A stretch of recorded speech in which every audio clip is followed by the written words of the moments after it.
Hello, everybody. Hope everyone had a good Hanukkah, Kwanzaa, Christmas, New Year's, and all that fun stuff. Anyone who was foolish enough to make resolutions, how long did they last? I am resolute, but I'm not foolish enough to make promises to myself that I will not keep. Let's see. Good to see everyone here, and had an influx of new subscribers over the Christmas break. Without a lot of content coming out. This is the first live stream I've done since. So if anyone's new to the channel, welcome. Glad you're here. You'll get to see a little bit more of the madness behind the method. Let's see here. Bobby Childers has got a question. What are your recommendations for a good beginner multimeter in Variac? As far as Variacs go, the good ones are really expensive. Brad's Guitar Garage here is a friend of mine, and we disagree a little bit on this, but there is a brand of Chinese Variacs sold by PartsExpress.com, the red ones.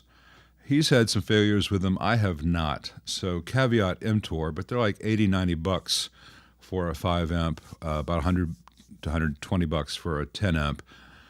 I would say for a lot of people they would work. You could also, if you don't need to have fine control, but you just want to always know that you're going to have 110 or 120, there is a universal power supply that's sold for computers, and you can set it to 120 or 110. And what it does is, if the voltage goes over if the wall supply goes over the voltage you set, it diverts it to a battery.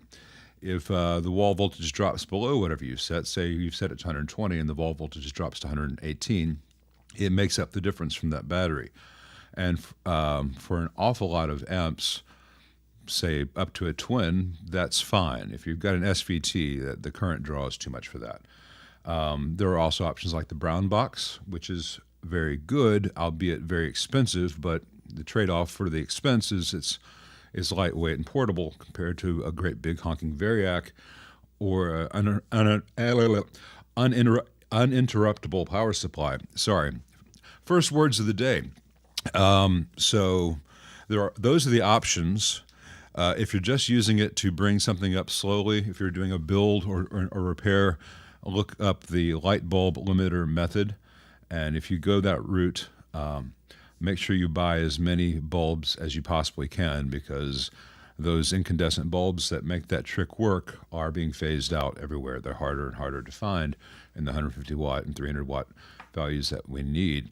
As far as meters, Fluke is going to be the best bet, but if Fluke is a substantial investment for the average guitarist, I would say the Thisendi 18B that I have in all my videos a description of the gear that I use.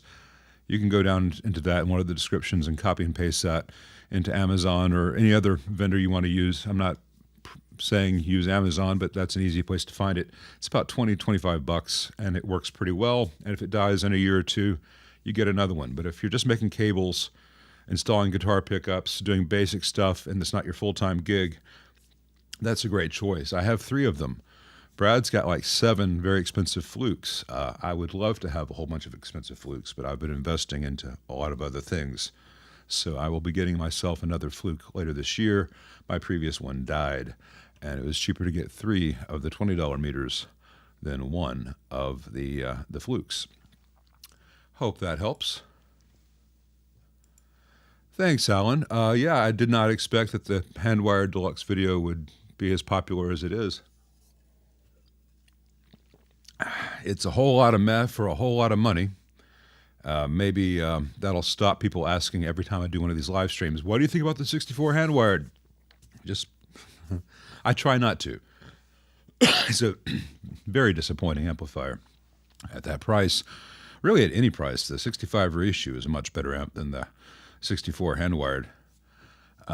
This is the 64 hand-wired behind me. You can see the owner put in a vintage 30. Though the vintage 30, as he installed it, had the terminals over here, I rotated it because it was bothering me to have that label upside down. And it also put some slack on the cable, where it was going all the way over here. It was pretty tight. And I had to go in there and tighten all the screws that hold the baffle to the cabinet in that $3,000 amp. Now, to a degree, screws loosen over time, screws into wood, wood against wood with a screw holding together can loosen a little bit. It's a practically new amp. It's a year or less old, and they were all quite loose. They had never been tightened from the factory. I'm hoping that this sudden burst of people watching my videos, I mean, the two videos on that amp did really well, and the video I did today that I thought maybe 1,000 people might eventually watch on bad solder has done really well. So I never know what people want, but I do know from reading the comments today on that video that I need to do some videos on how to solder, how to wire a guitar jack, how to wire, make or repair a cable, etc. Basic stuff that you guys can use in your day-to-day life, because you're not going to be spending a lot of time typically restoring a 64 AC30 the way you might see me do here. But you do need to say, oh, $50 for a guitar cable, and I can get all the parts to make the same cable from Neutrik and Megami for $27? Light bulb. Though odds are it's going to be a LED light bulb these days. Good morning to all. Hey, Brad, sorry to make you wake up this early. And RJ, very good to see you. Let's see. All right, Nick Orr's got a time-honored question. Thoughts on using 6L6s instead of 6V6s in a deluxe reverb? You will have a tremendous drop in B+, because there's a lot more current draw from the 6L6s, which will negate a lot of the benefit of having a higher wattage tube. The higher wattage tube is still going to be going into that same 20-watt output transformer. So the output transformer will not allow the amp to have more wattage.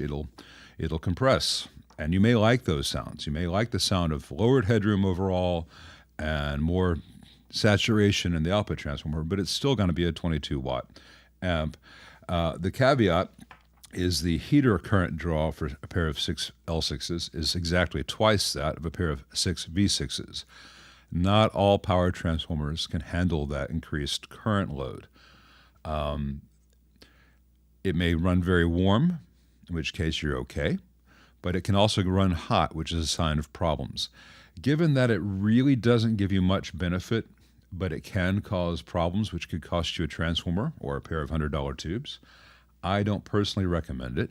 I think if you're looking for a lowered headroom or more saturation, there are things you can do within the circuit which do not, you can increase dropping resistors, you can increase mids, you can do a whole bunch of little things which will give you the same effect without causing any downsides as to longevity or safety or reliability. If you want, you can go down the rabbit hole and stick the output transformer from, say, a super reverb into a deluxe reverb if there's enough clearance with the speaker. But sometimes you just got to say, the deluxe reverb's been one of the all-time classic amps for a long time, and if I'm not getting the sounds out of it that I'm looking for, I might be doing something wrong, or as great as the deluxe reverb is, that may not be the amp for me. Maybe you're a super reverb guy and you just don't know it. Maybe you're an old Gibson guy, you don't know it. You got to play a whole bunch of stuff before changing a deluxe reverb. You see me on the channel, I do make changes to deluxe reverbs, but I'm making changes still within the concept of what a deluxe reverb is. My variable mids gives you more control, so your 22-watt deluxe reverb can sound like a 22-watt twin to a large degree, or you can turn it up for a little bit of boost and grunt, kind of emulate some Tweedy stuff, but it's not changing the essence of what it is.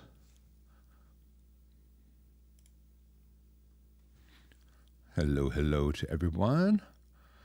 Let's see. Alan McDonald hasn't bought a new guitar yet, so he's on track for the new year. Well, it is the 6th, so you've made it at least to the Feast of Epiphany. Sorry, lapsed Episcopalian here. I don't go to church, but I criticize those who put the Christmas trees up on the 26th. It's a weird thing.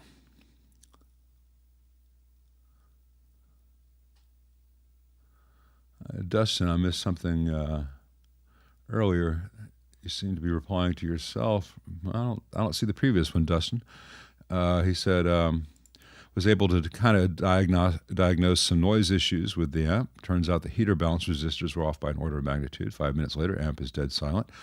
I don't know what amp you were talking about, but I am very glad that that you found that. And if any of my videos led you to that, that's why we're here. The red things are okay, Brad says, the Variac. I mean, I don't use one of the Chinese red Variacs. I use something from the 1940s or 50s. It looks like a prop from a James Whale movie. But if I were to buy that today, it'd be $1,000. So what you get for $80, if it lasts 5 years, you know, it's fused. It's probably not going to hurt anything.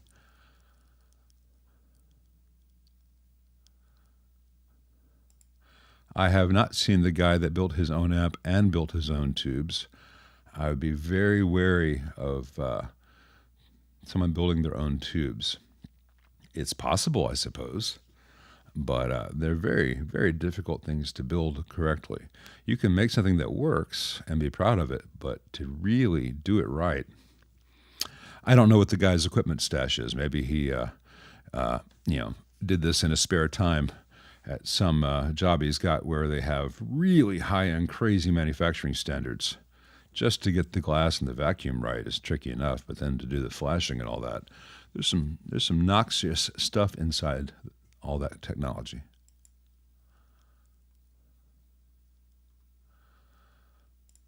Hey, Nick asks about the speakers I often recommend for the deluxe reverb. He says the ET65 and the WGS G12C. These are both made by Warehouse guitar speakers. I do have videos up showing those differences. I don't have a video showing, I don't think, the G12C next to the ET65, but I have videos with each. I know I've got one showing the ET65, the Veteran 30, an Avatar A50, and the stock C12K, and all of them are good except the stock C12K. But the way I describe it to clients is if your idea of a beautiful Fender clean sound is Robin Ford, you're going to like the ET65. If your favorite clean Fender sound ever is like Riviera Paradise or Stevie's Little Wing, that's the sound that the G12C gives you, that higher, chimey, airy sound, which is great. And it's not that the ET65 is dark, it's just a little bit smoother in the highs, which means if you use overdrive, it doesn't get fizzy, especially with pedals, compared to the G12C, which, like an old Jensen C12N, can be a little bit fizzy with pedals. Notice that Stevie Ray used Marshalls for all that stuff, and then the super clean Fenders for that stuff. So if you're not gigging with 20 amps, you may need to find a compromise, and the ET65 overlaps very nicely. And I love the G12C. I love an old Jensen C12N, and you know, if it's a bit fizzy with an overdrive, get an overdrive that has a good control over its tone circuit. But you know, in a nutshell, Robin Ford versus Stevie Ray, neither is bad.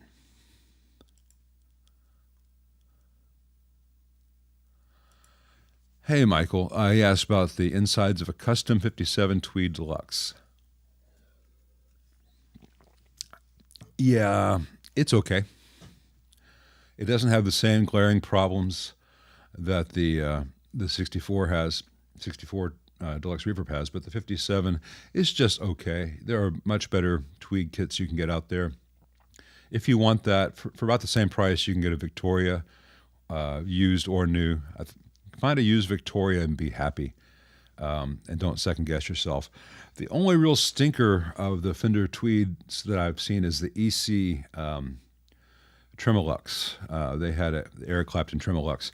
Very expensive amp with some really stupid decisions in there that every tech who gets one basically posts the same thing. I can't believe they did X, but they keep doing X. But they sure are expensive, okay amps. And Allen amps and a couple others out there. I'm not just sending you just a Victoria, but there are ways to do it right, and there are ways to maximize the profits of a large company, and those two things are not always mutually supportive. Our life in Wyoming. Hey, thank you very much. I don't know how I've opened new doors in your tone quest, but I'm glad I've played a small part in that. Thank you. That really does mean a lot to me. Thank you. Brad's bragging about his fluke collection. Hey, Andy, he's got an AC15 TBX. He likes the way it sounds, but it's noisy due to the ground loop issue. It's otherwise healthy. It is not worthwhile to have any mods done on the AC15 TBX. The AC15 TBX does not have the same issues as the AC30 TBX. The AC30 TBX can be made into an amp which sounds like and performs as well as an actual JMI era AC30. And I've got a 64 in the living room, and I've got a 62 or 63 over there.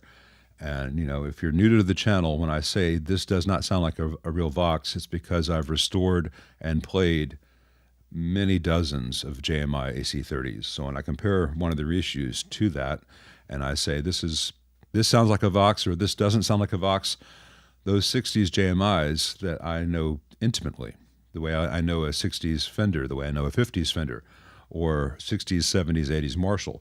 When I say that doesn't Marshall, that's what I'm referring to. I'm comparing it to, say, a 76 2204 or a 74 1987. And I'm not being like, I know everything.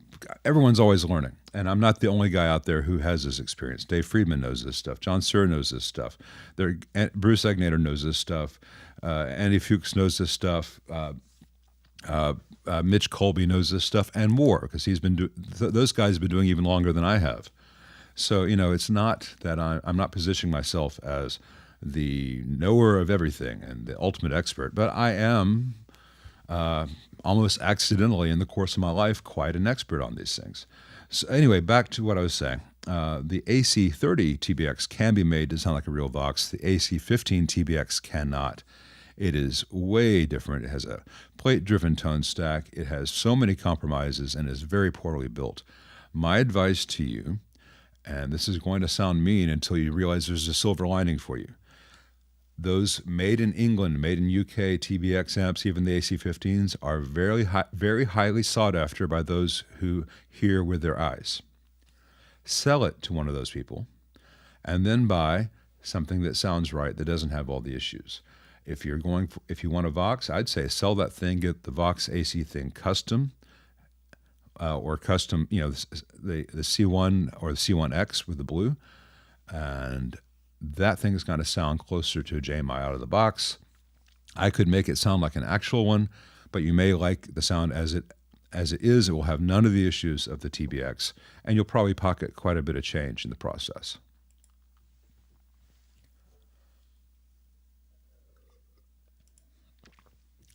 Steve, here's a trick one. He's trying to remove a stubborn knob on a 66 Pro reverb. Even using his puller, it feels like he's ripped the guts out of the pot. Yeah, sometimes people in the past have glued those things on there, and there's almost nothing we can do. I will usually consult with the owner right then and say, do you want me to save the pot, or do you want me to save the knob? And it's a terrible place to be in, because you can't do the typical tricks. You can't heat up the shaft and loosen up anything, because you can't access it when it's in place. And you don't want, to some guys, they're going to care more about having all original knobs. Some guys are going to care more about having all original pots. If you want to save the pot, you may have to get a Dremel and cut off the knob. If you want to save the knob, you may need to go ahead and pull and rip the guts out of the pot and put a new CTS in there, or whatever you want to use, Burns, you name it. That's a thing I have to deal with on a case-by-case basis. Very rarely I've been able to freeze a knob using some freeze spray, and that does whatever adhesive that they used kind of crackles, and then I can pull it off. But that's a long shot, and I can't guarantee it.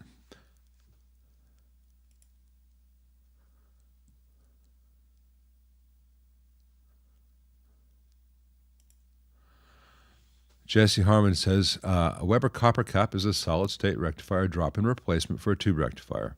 kind of correct. If I switch this out on an old Fender amp, will this increase sag? Do you mean remove it from a Fender amp and put in a tube? Or do you mean take out the tube and put in the copper cap? The copper cap is a couple of diodes that gives you solid state rectification, and then a big 10-watt dropping resistor, which emulates to a degree the drop that you would get from a rectifier tube. I don't know whether they modeled a GZ34, 5AR4 or what, and gives you sag. So if you're using a copper cap, you may or may not notice much difference. The point of the copper cap was that it can replace a 5AR4 or whatever, but you don't have all the heat issues, and it's one less thing to fail. But you're supposed to hear it being the same way, as being interchangeable. There are other plug-in replacements that just have the diodes, and they're built into a tube base with a little plastic cap on it. You stick it in there, then you have solid-state rectification, in which case you won't have any sag from that. Sag is overstated and misunderstood on the internet. It's not just the rectifier sagging or not, the power supply sagging there. There are other things which saturate. There are caps which depends on the amount of filtering, et cetera, et cetera. That's a really long discussion. I would say this: if you go from solid state to a tube rectifier or vice versa, make sure that have a tech do it for you and have them change the bias, because as you change the operating voltage of the amp, the bias will change. So if I go from solid state to tube, amp may be cold biased, vice versa, you may get too hot a bias. So nothing in these things is operating in isolation. Everything is interconnected, and you have to have a pretty holistic view of things. You also have to be careful in old Fenders that the B+, say in a deluxe reverb with a GZ34 5AR4 tube in 1965 was 420 volts, which a 6V6 can handle. That same GZ34 in 2024 may be closer to 450 volts over the max handling of that tube. Therefore, you'd want to go to a 5U4GB instead of the 5AR4, which would give you more of a voltage drop, so then the 6V6s are not running over their total max. But if you were to go from that 5AR4 to a solid-state rectifier, you could have 460, 470 volts on the 6V6s, and hey, I don't have any sag. I got that immediate response, my tubes keep dying. Yeah, I think Headstrong is a much better choice than the 64 hand-wired stuff Fender's doing. Every time, sorry, changing the weather. Every time I see hand-wired in marketing, whose hands? Whose hands? Because this thing was wired by someone who doesn't know what they're doing and doesn't care. The Vox AC30 hand-wired is better, but it's not good. It's not a good example of hand wiring. If you buy a Friedman hand-wired amp or a Sir hand-wired amp, those things are really well done. You know, while I have reservations about recommending Seriatone because the transformers are of dubious quality and longevity, the ones that they build, their hand wiring is immaculate. Those things are really well done. And it's, you know, look at an old high watt. Hand wiring can be a thing of beauty, but as I tried to say in that video, Don Randall would have fired you if you were wiring a Fender on the line in 1964 like that. Thank you very much, Our Life in Wyoming. That's very kind of you. I appreciate the opportunity to be a part of your life.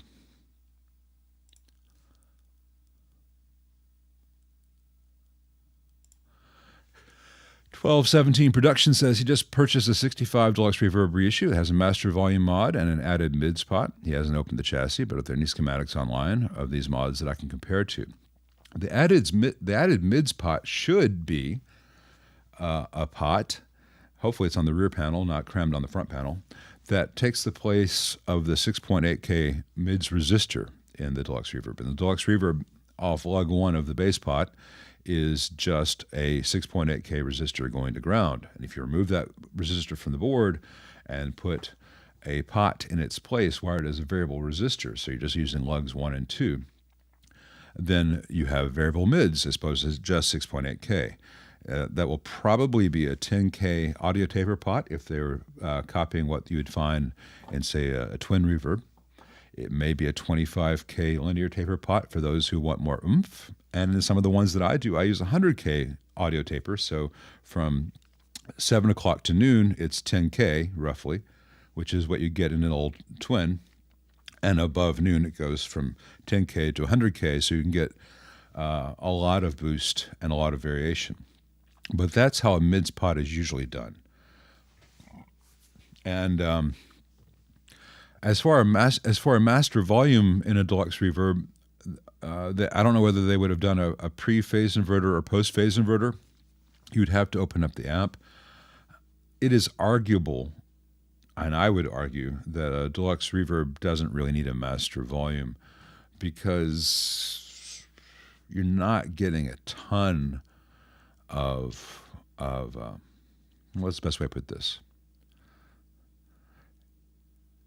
It's going to react pretty much the same way as just turning the volume down on the channel, because there's not a ton of gain in any one section of that amp, and most people aren't using it at 8. They're using it at 4, 5, 6 tops, because that's the sound where the amp is pretty healthy.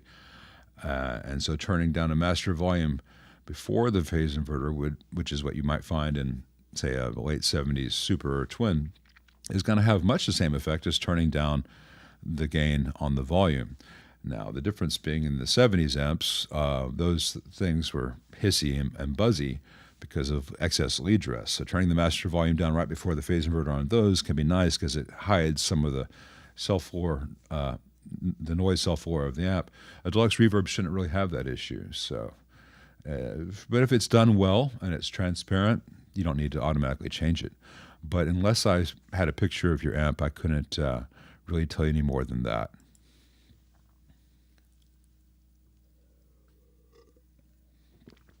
Let's see. Hey, Stefan. He asks, do I have an experience with a 64 hand-wired Princeton reverb as well? He's really confused on my opinion on this model specifically. Well, I don't think you need to be confused. I've not offered any opinion online about the 64 hand-wired Princeton, I don't think, because I don't think I've had one. If I've had one in, it would have been back when I was on Facebook rather than YouTube, and I don't remember every amp that I've had in. I might have had one in, but I don't think so. I think I had the hand-wired Deluxe before. I remember it had big blue Sprague Adams that were the best thing about the amp, and they're not very good to begin with. But I don't think I've offered any opinion on the 64 hand-wired Princeton because I don't think I've had one. And I tend to only offer opinions on things that I've experienced with. So I will say that for the price, I know that there are better options out there. And you might actually be able to get, say, a 71 Princeton Silverface for the same price. But until I get one in, I'm not going to have any specific yay or nay about it. I have very specific nays about this, and I threw in the yays that I could. And I think if you see the video on the 64 Deluxe, I went into it very fair, and I pointed out the good things throughout. But there were just the balance was towards the nays, and that was not my fault. That's Fender's fault.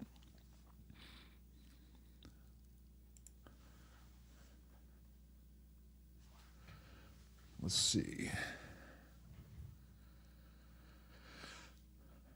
Howdy, howdy, howdy. Sorry, Rob F. Yeah, Brad, Lazy J needs to learn a lot of stuff. Let's see. He's got a Marshall VS65R combo. I'm not familiar with that. And Sonny, I'm not familiar with the black gold 12-inch Marshall speaker. So as I don't know that amp and I don't know that speaker, I cannot make a recommendation. Sorry.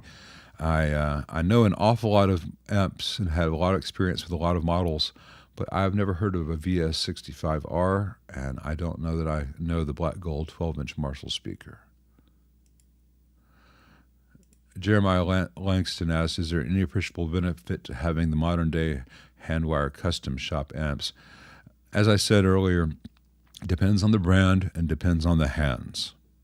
So I would say that if hand-wired features a lot in the marketing, but they're not showing you photos of the actual work,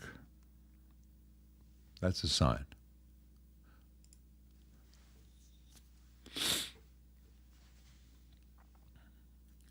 Yeah, Nick Orr, I think you just realized why your Deluxe was burning screen resistors with 6L6s. It's just an awful lot of current, and everything is just stressed in that circuit.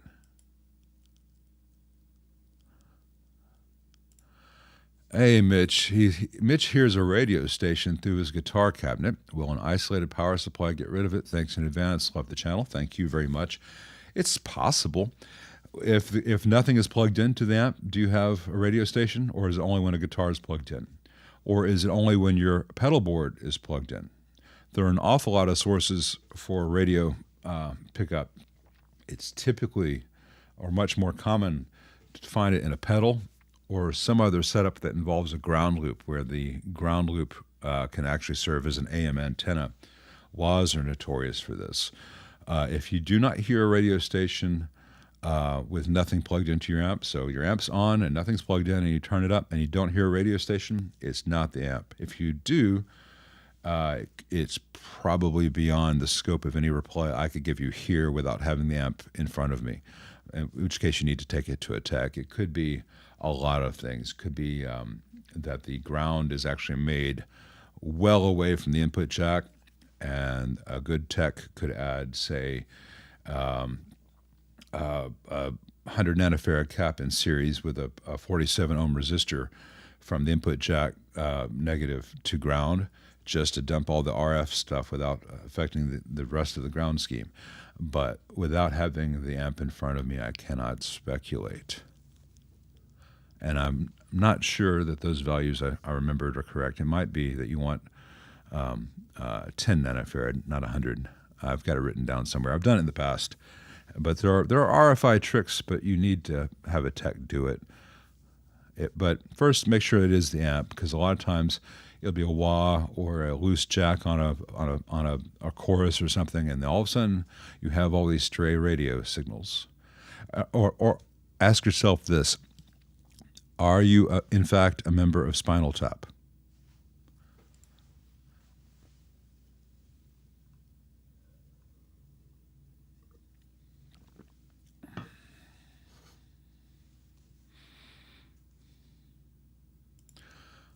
Hey, Y007P.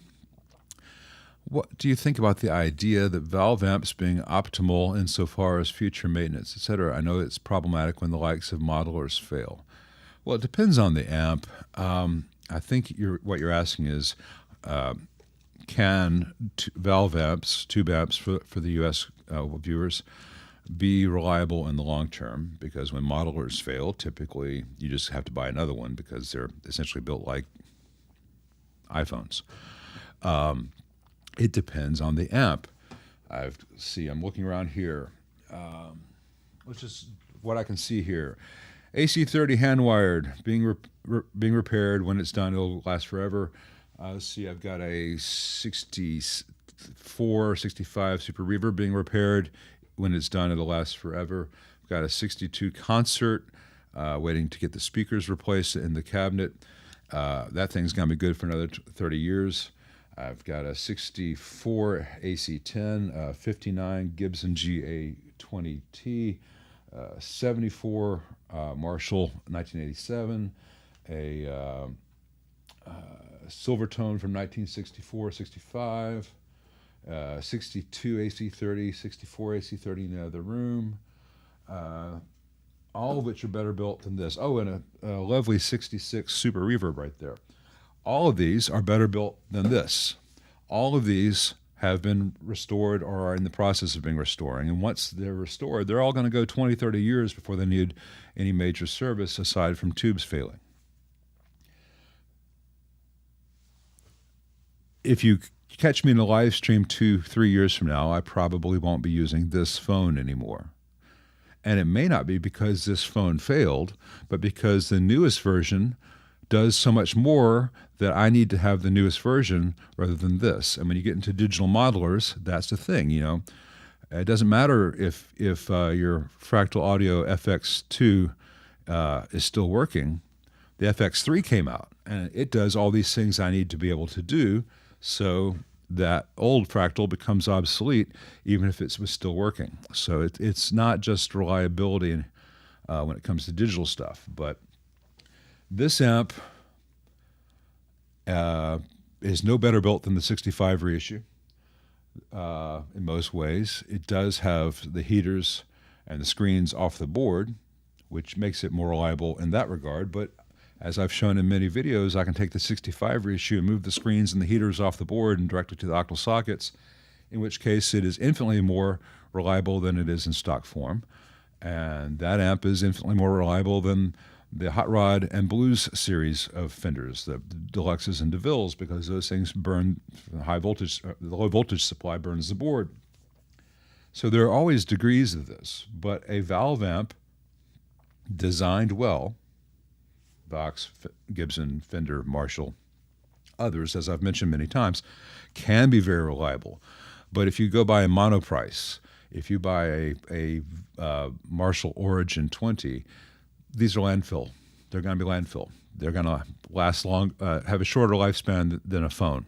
So I hope that helps. And I know it sounds like I'm an old man shouting at clouds.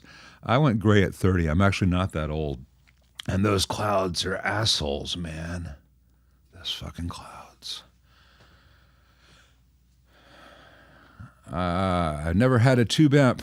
My Guitar Journey says, what amp can I buy that will stop me from hunting amps on the internet for a few years? Help this gas-infested mortal.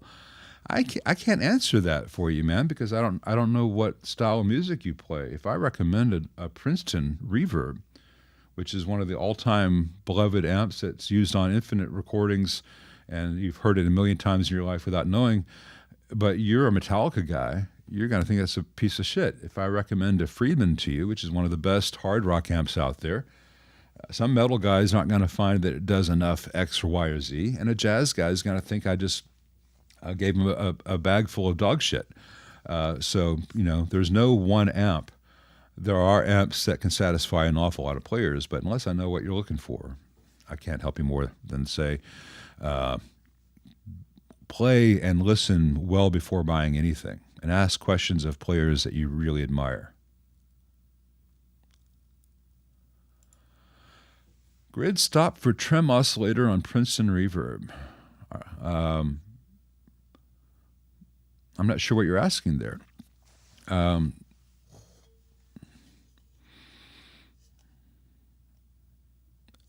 You can view it. I mean, I don't really have a thought on that. The oscillator doesn't need a grid stop. You know, it just works the way it works. You've got an LFO, and it sets up a feedback network, and it just keeps itself going and sets up the pulse, and then that is fed out through a cap and some resistors to the intensity pot, and which gives you a balance between the varying voltage coming out of the tremolo versus the steady negative voltage from the bias. So if re-ask that, because I'm as asked, I don't know what if there's some controversy out there about this. I'm unaware of it.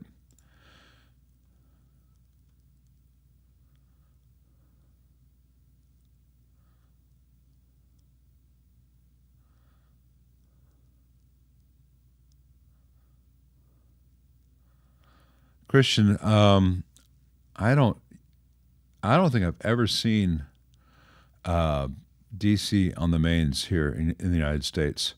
I'm not saying it's not possible, but I've never encountered it. And you know, if it were a problem, I would have encountered it here. I mean, we have fairly crappy AC here in my neighborhood. Right now, it is 109 volts coming out of the wall.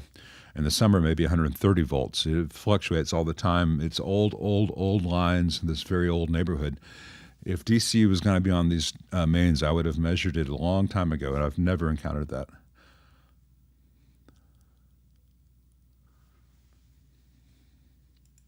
Hey, Jack in the Box. No, I don't see myself fixing too many bass breakers because I would decline them. They're terrible amps. They are very much disposable amps, especially the bigger models with the automatic bias. I feel sorry for anyone who buys them. I dissuade people from buying them, and if one comes in, I would decline to work on it because I like my life, and I don't want to change tires for a living, and to fix one of those would exceed its value very quickly. Sorry.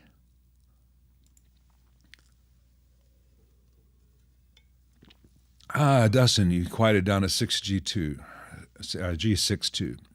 Cool, yeah. Artificial center taps, I always start off by getting like 700 ohm resistors out of the little box I keep them in, and I measure them, and I match two.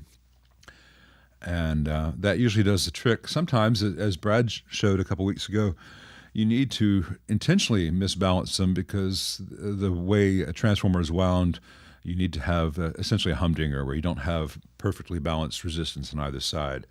And so the trick is pots, finding a 500 ohm pot or a 1K pot to let you do that is a bit tricky. Sometimes you can do some parallel tricks across either side of the pot to make, say, a 10K work for you, but finding balance can be an issue. And a lot of the humdinger pots used out there are really not rated for the current. See the Fender reissue twin reverbs, where that pot goes up in smoke all the damn time. Or even worse on the Marshall 1987 and 1959, I think on the 2203 and 2204 reissues, where they have that little bitty blue trim pot. Usually you can just stick some 100 ohms there and bypass the pot. Let's see. Yeah, Daniel Gomez. You can get a 77 Deluxe Reverb, recap it, remove the spaghetti. Once you clean up the wiring, you can take out some of those like 2200 picofarad caps from the output tube grids to ground, because those are there to take out oscillation that the bad lead dress caused, clean up the lead dress. You can buy one of those. I'm not sure what the market is right now. The market has just been crazy since COVID. But say you buy one for $2,000 and you spend $300-400 getting it restored. It's always going to be worth that $2,400 that you put into it. It's going to sound fantastic. And right there, that's less money than what I've got here on the bench, which you cannot get this to a good point, because I would be starting with a $3,000 amp and then putting $300 to $400 worth of work into it. And I don't want to charge someone for that. If someone brings me a $3,000 amp, brand new, that needs $300 to $400 worth of work, I say sell that and get something that doesn't need all that, because that's crazy. It's one thing if it's, say, a 64 AC30 that needs $300 to $400 worth of work to be brought back to greatness, because you're bringing it up to a level it once had. But bringing this thing up to a level that used to be you could find in any pawn shop for $800.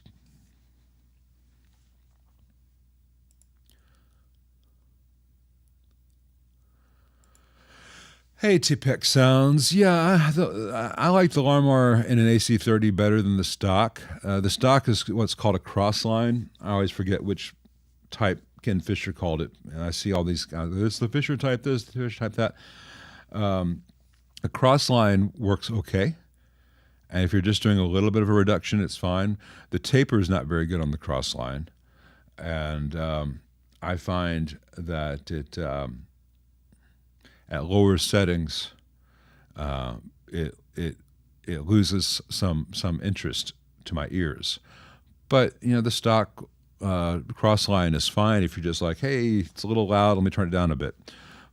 But I often do put in a Larmar when possible, because it sounds better. And if I'm adding a master volume to an AC30 or AC15, that's the master volume that I use. In fact, I almost always use that master volume, unless I'm doing something along the lines of a Hot Rod 2203.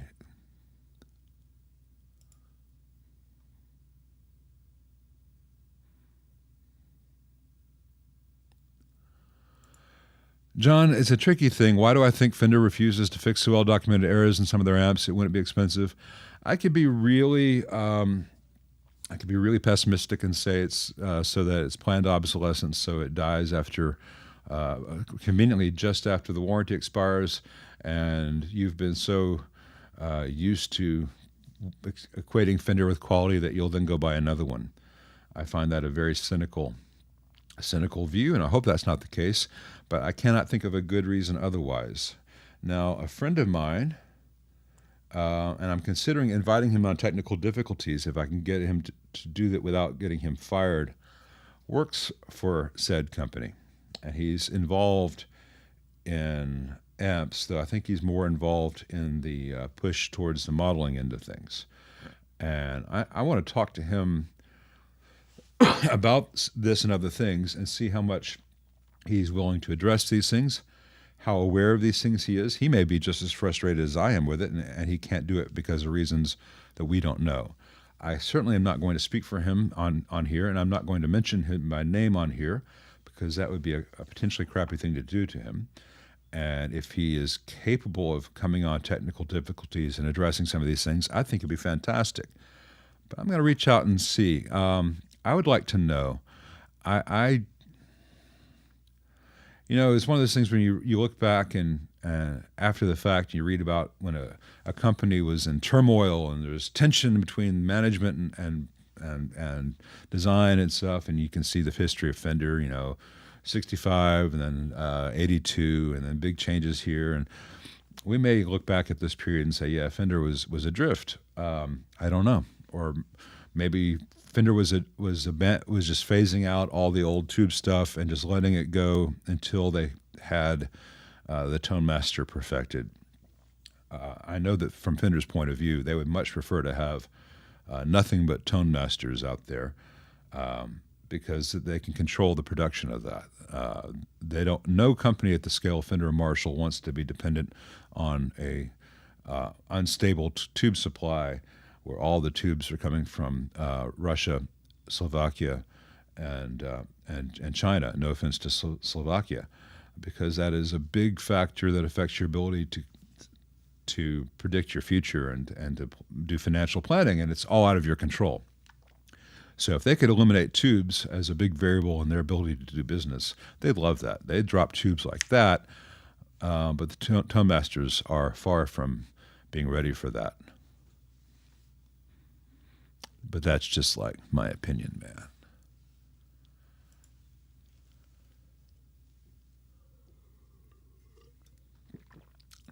Hey, Nomi, he says, when's the best amp for under $2,000 video coming out? Also, any recommendations for a 1x12 with greenback?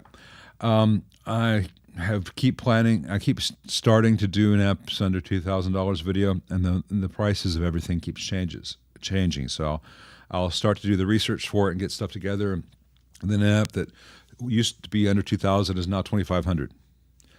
And there's also so many things out there that I'm trying to narrow it down to say best traditional amp versus very special purpose amps or kitchen sink amps, because I don't think someone looking at let's take price out of the window. Someone who's looking at the John Suhr PT100, which has MIDI and 3 or 4 channels and loops and all these configurations. The same person looking at that is probably not looking at buying a 1964 Ampeg Gemini. So I'm planning on that. The other issue is the time. Those videos take a long time to make, and I have not had that time recently. As to recommendations for a 1x12 with the greenback, I want you to be aware that a greenback is a 20-watt speaker. So you are limited to 15-watt amp or less sources for that, 15-watt amps or less. So be careful with that. And then it depends on what sound you're going for. I personally don't think that a single greenback is a great sound. In a field-ported cab, it can be good, where you're going to have that additional low end. In an open back cab, I think a single 12 greenback usually loses all its low end and becomes a bit nasal.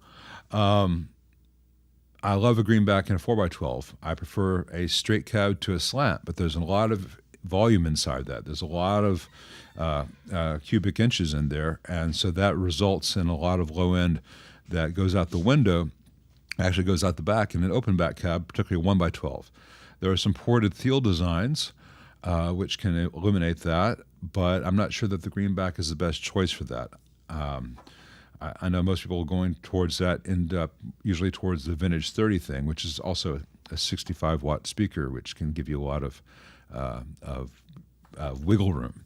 So unless you're going for a real specific sound and can tell me that, I can't point you to anything specifically. But these are, as soon as someone asks about a single greenback in a 1x12, this is where my mind goes as to concerns.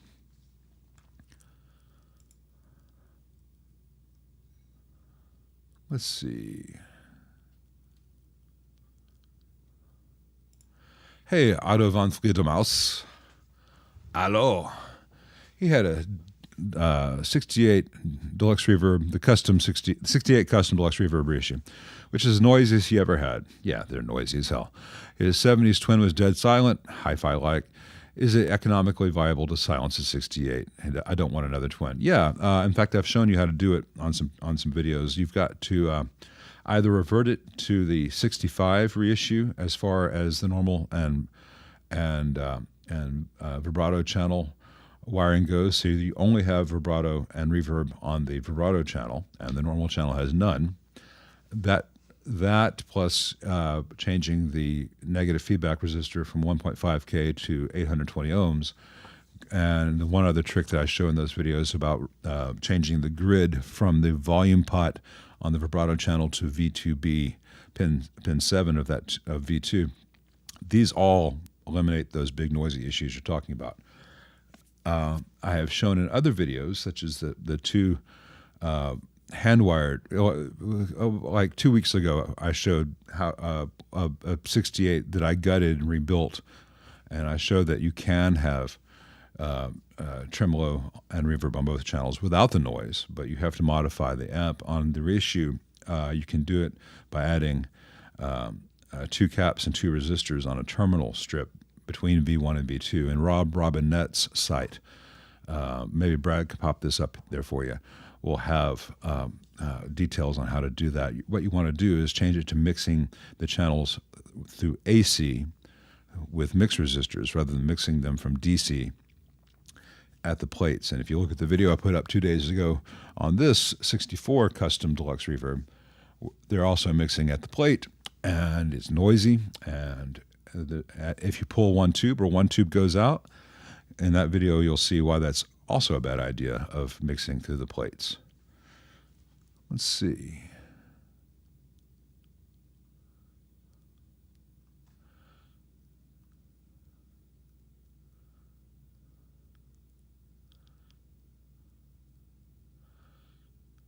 Let's see.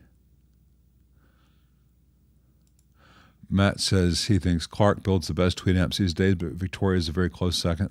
I've not had a Clark in. I've only heard good things about them. So, go play some Clarks, go play some Victorias, see if one of them is a winner for you. You won't be going wrong with either of them, but I guarantee you either of those is going to sound better and be better built than the custom shop Fender stuff these days.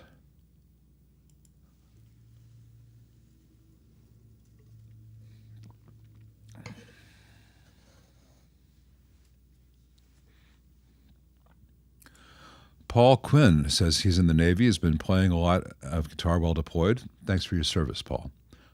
Their 120 volt AC distribution is too hot, 60-60 volt, so no neutral. Is there any risk of powering older classic amps with this, like this? I do not know. I do not know. I do know that the people in that the Navy tends to have some really smart electricians. And I bet there's someone on your ship or on your base who can answer that for you, because they will know if they need to adapt any consumer stuff for that supply. But I've never encountered a situation where you have dual 60-60 hots like you would with 240 wiring with 120. I imagine that it is fine as long as you don't have an old amp with a death cap, which has hot on it either way. The stupid polarity switch is positioned. So I would think as long as there's no ground polarity switch that's active with a capped chassis, you probably would be fine. If anyone out here in the comments has any suggestions beyond that, tell Paul, because I cannot pretend to know everything. But I would ask some of your Navy electricians, because they will know the answer. They deal with sonar. They can deal with your amp.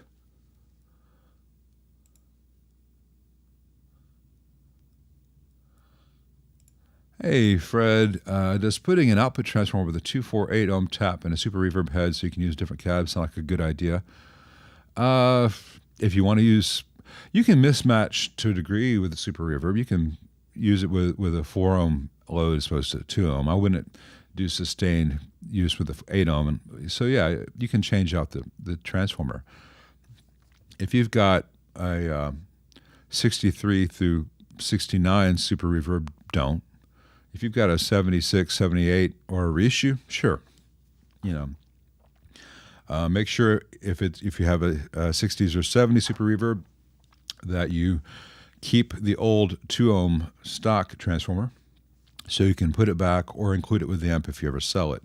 But yeah, you can stick a Habor or Mercury multi-tap secondary transformer in there and then use it with as much as you want.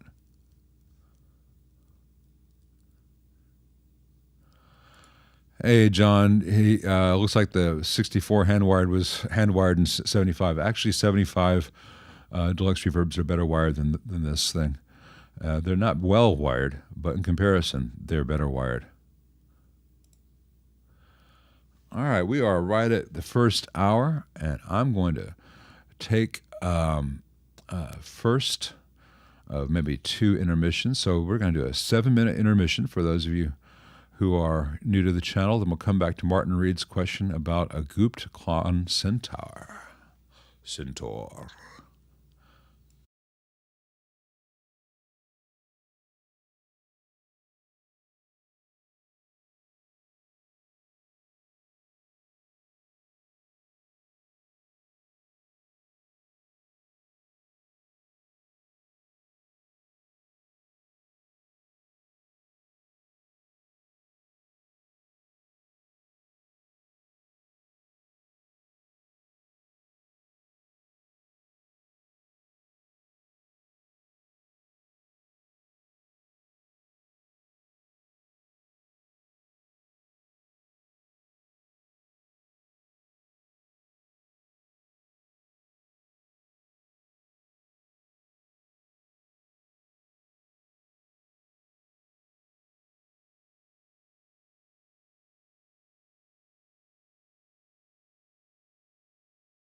All right, back to the regular stream. Cut that intermission off a little bit early. So if anyone out there is still getting something from the kitchen or whatever, I apologize. But would I attempt to repair on a gooped Klon Centaur? If he used epoxy, no. And I don't get the cult of Centaur, the Klons. I don't get gooping at all. You just made your thing disposable to protect what was essentially a slightly different sounding tube screamer. I think it's ridiculous. I hid the wrong thing. So it's an okay sounding pedal, worth about $200. And if they gooped it and it fails, get another okay sounding pedal worth about $200 or less. What famous recording ever has been made with a Klon Centaur?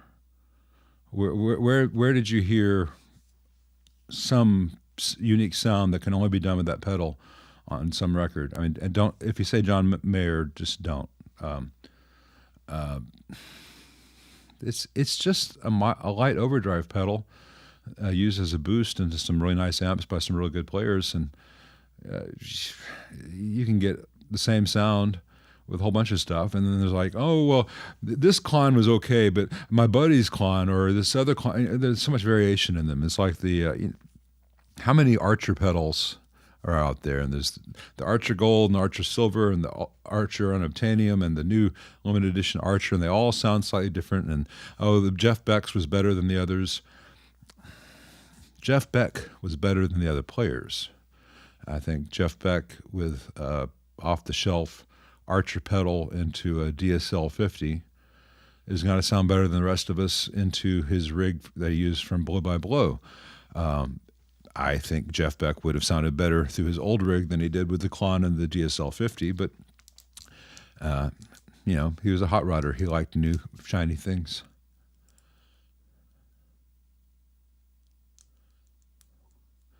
Let's see. All right, my guitar journey is refined his question. He has all the tone he wants in modelers. What single amp would I suggest to give him the tube magic everyone talks about more than any other amp? Playing apartment 90% of the time, thanks. Again, it depends on what styles you like. But I would say that even if you have every sound in the world from modelers, and I have no dislike for modeling. I'm not some tube guy looking down on all the digital stuff. It's all useful for music. I would say that every player could benefit from spending time with just a Princeton reverb and their guitar and learning what the knobs on their guitars do and how softly they can play, and moving your hand along the string, pickup selection, all these little things, how to really work and get a nuanced sound out of a Princeton reverb on 1.5 or 2. True apartment bedroom levels. Listen to Sultans of Swing. That Mark Knopfler's touch is just so immaculate on that. And yeah, he was doing that on a louder amp. I think he used a Vibrolux for that with an orange squeezer. But to have that cleanliness out of a loud amp at stage volume means that he was practicing cleanly. He not just in terms of the sound coming out of the amp was clean, but everything about his touch and his timing and every little technical detail was refined that way. And I think if you were to spend a lot of time bare bones, Strat or 335 or whatever into a Princeton reverb at really low volumes and seeing how much tone you can pull from the amp, then when you go to your modeling setup, you'll be that much of a better player, even if you have wildly different sounds and different volumes and effects happening. And that sounds like old guy advice, but I think it's very, very true. When we play electric guitar, this is only half the instrument. This is the input part of the instrument. This is the keyboard. The rest of it, if you take a piano analogy, the harp, the strings, the tone box, the chambers, everything that resonates. That's our amp. So this is just half of our instrument. The other half matters tremendously. And I'd rather have a $200, $300 Squire Strat into that 66 Super Reverb there than I would have this Eric Johnson Strat into a Line 6 Spider.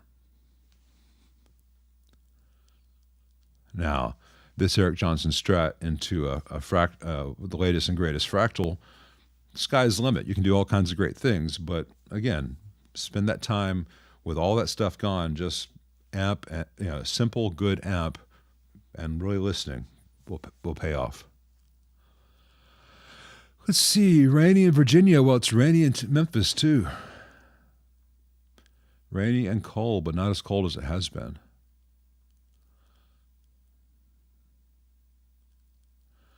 Oh man, Brad. Black plastic rod that was conductive plastic. Conductive plastic should be clearly labeled. That is a horrible thing. I'm glad everything's okay there. Glad you're still around to type about it.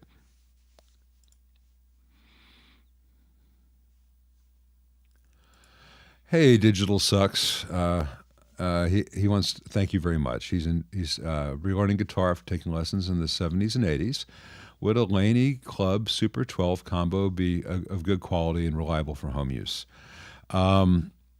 Laney's I'm not impressed with. I've always found them to be in their prime, they were a cheaper, and it showed in the construction version of a Marshall. And the current stuff I've really been unimpressed with. And it depends on what sounds you want to get.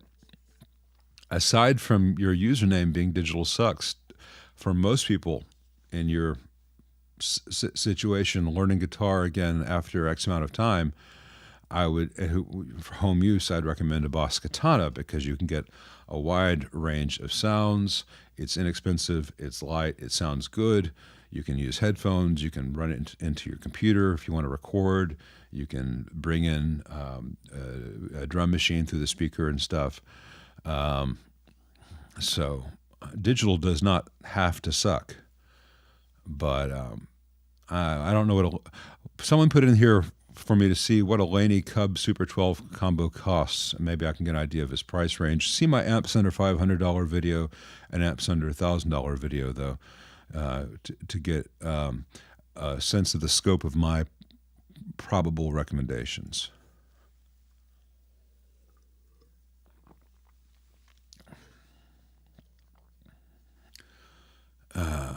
Emiris, I have not ever encountered a Dynacord, but I'd like to. I'm glad that you got it working and it's working well for you. Cool. I'll keep an eye out for them, but I've not seen one before.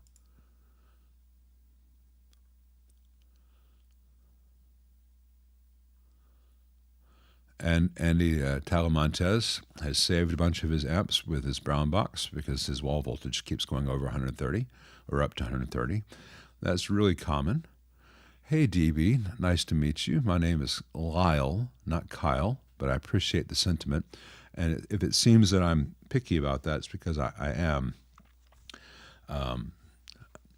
Lyle is not that uncommon a name, and it's a much better name than Kyle.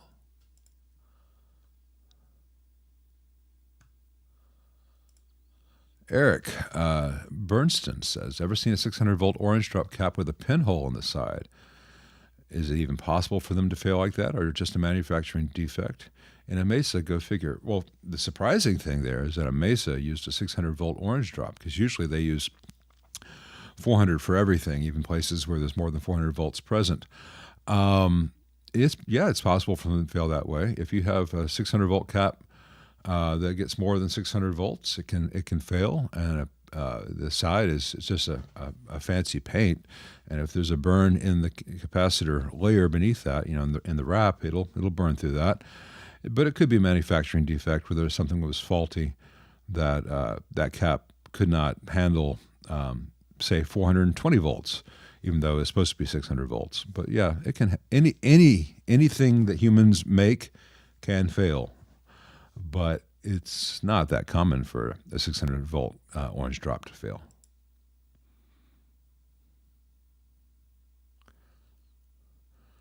Oh, sneak preview for you guys here joining me on the chat. The next video on that Marshall blues breaker issue, I found something I was kind of shocked by, and I'm surprised the amp's been working all this time. The blues breaker is supposed to have 300 nanofarad caps in the phase inverter, two 400 volt 100 nanofarad caps on the output, and a 250 volt 100 nanofarad cap on the unused side of the phase inverter, just going to ground, or negative feedback point, actually. Anyway, someone loaded the pick-and-place machine wrong that day at the factory, and all three caps are 250 volts DC rated. And the two in the phase inverter have made it all this time, but they're not going to be leaving my house with 250 volt caps there.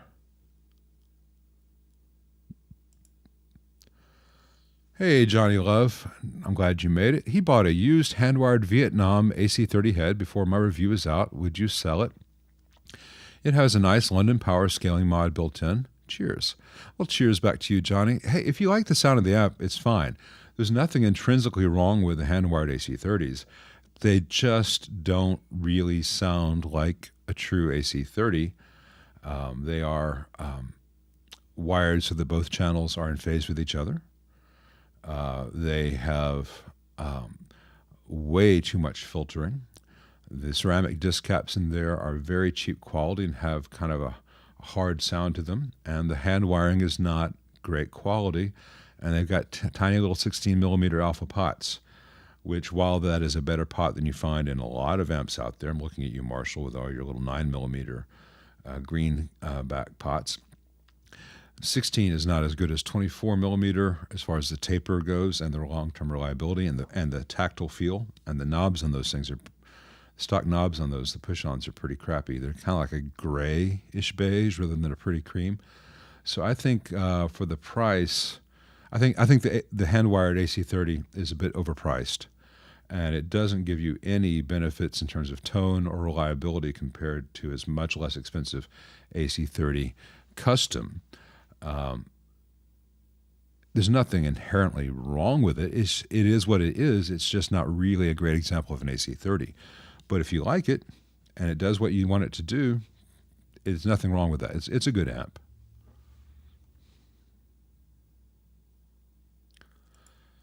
Hey, Andrew. Any chance of a live chat tutorial on basic amp structure for dummies, i.e. musicians? Describing the building blocks and main differences between Fender versus Vox versus Marshall. He'd gladly pay for that.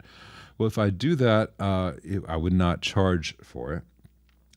I think Uncle Doug already has some videos along those lines.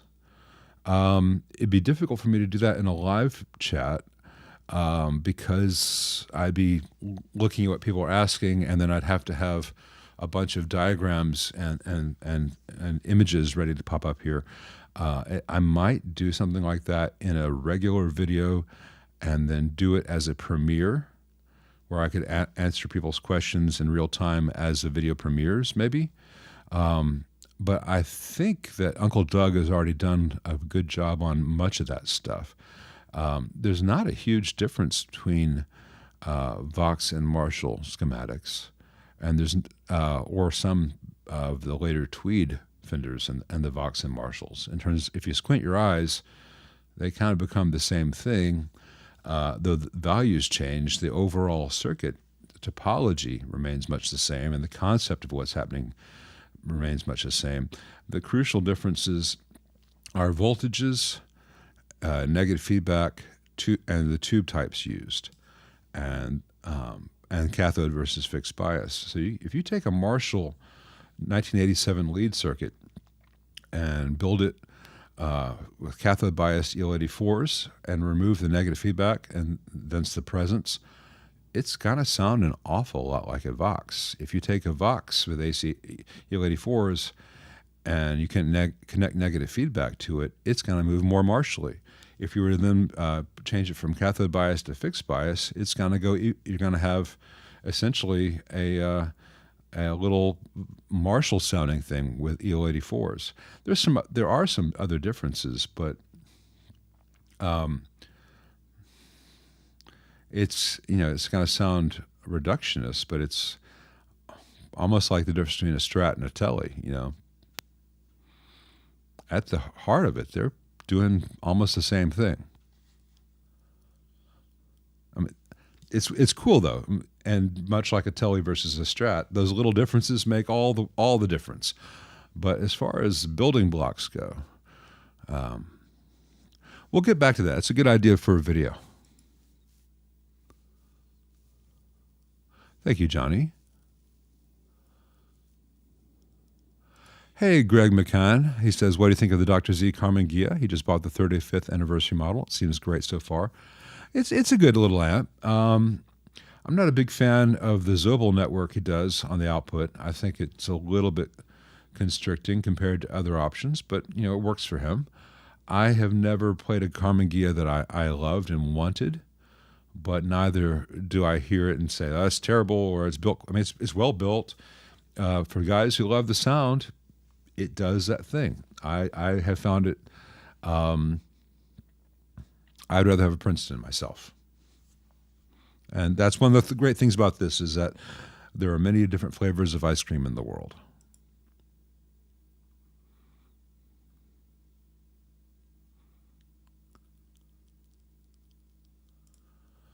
Hey, Ken Bowers, very cool of you. I'm very glad. So he made his 81 JC made 122.3 and a 68 Deluxe Reverb reissue, dead quiet. Mission accomplished. I can sign off now. I've done all I came here to do. No, I'm really am glad. Thank you. I realized a long time ago that I cannot fix all the amps in the world, and so I don't need to hoard all my secrets. I have some secrets I don't put out there, little things I've picked up along the way. I think everyone does that. But whenever I can share things like this, or how to make Marshalls quiet, how to make the reissue Fenders quiet, how to make the AC30 TB and TBX quiet, I think I'm leaving the world a better place than I found it, or at least a less buzzy place. Hey, Jeff, he's thinking of buying a Bad Cat amp. My opinion, sir, I have not tried the newest Bad Cat stuff. I know that I don't remember his name, but they have a new head engineer who's been bringing some new models out with which I am unfamiliar. The older Bad Cats were always very much just pretty much like a matchless and had the same heat issues as matchlesses tend to have, and things biased way too hot, and tube clamps used on, capacitor clamps used on glass tubes and such that I've not been a fan of. But, if it's one of the newer ones, I have great hopes for it to be excellent. If it's one of the older ones, as long as it's not on fire, and burning itself up, they can sound really cool. I've certainly done my share of old black cats and matchlesses, Bad Cats and matchlesses. And once the heat issues are addressed, I can't uncrack and unwarp the rear panels that immolated because of the excessive chassis heat, but they work and they sound just fine after that. I think the reputation of both Bad Cat and Matchless was way inflated in the 90s, mostly because Fender and Marshall were both in a race to the tonal bottom at the time. So in contrast, you get this Matchless, get this Bad Cat. Well, that sounds fantastic, but they don't sound as good as other amps since, or that were available and common in the 60s and 70s did.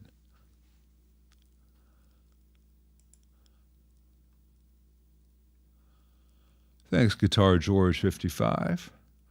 I'm not putting everything up on here. The ones that are just flattering to me, I think it'd look wrong if I put all those up. But I do want to say thank you. Let's see. Oh, the V65R is a valve state. Okay. Yeah. All right. Yeah. Usually it's just bad. Like Brad says, it's nothing. I've never had any valve state with anything crushing wrong with it. A lot of times it's just a bad solder joint or two. I still don't know about the black and gold speaker. Or speaker choice is so personal. It's like, hey, what girlfriend should I have? Not mine. The guy who wants X sound will hate Y speaker and vice versa. It's a real personal choice.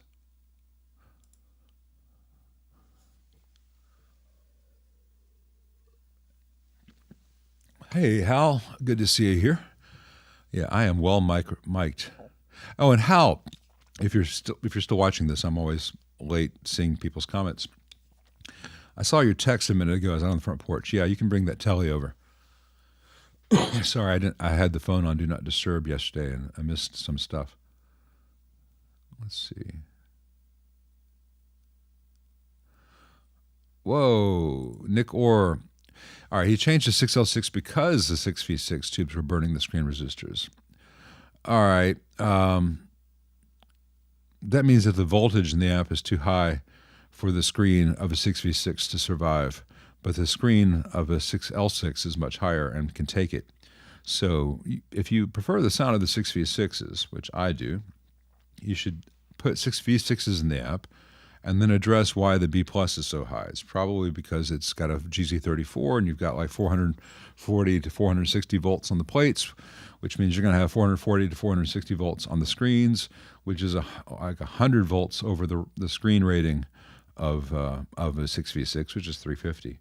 If you can put some put a 5U4 GB and get the B plus down to like 420, maybe even a little bit lower, if you buy a sample a little bit hotter, maybe 65%, then you can increase the grid stoppers, the screen grids rather, to 1Ks or even 2.2Ks if necessary. 470 usually works fine. 470R. That's the issue. You got to lower the voltage so that the screens on the 6V6s can handle it long term. That's the issue there.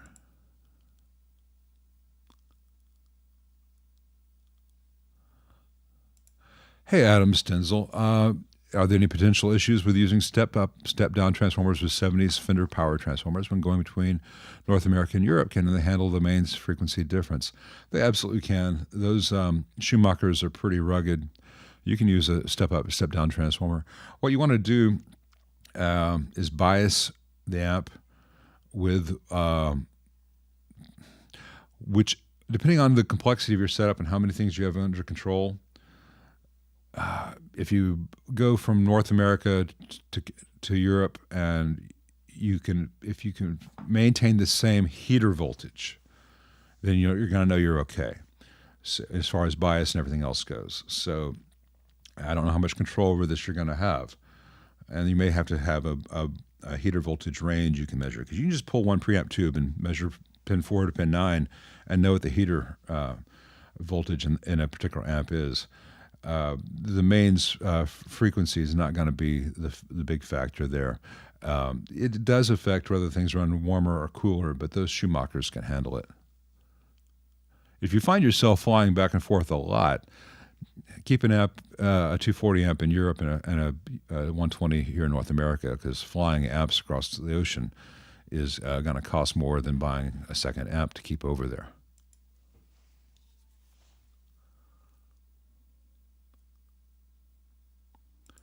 Hey, Monty Gibbon. Let's see. So he's got itty bitty part of Scotland's got the very top end range, 248 volts, 253 volts. Any amp components vulnerable to this super juice.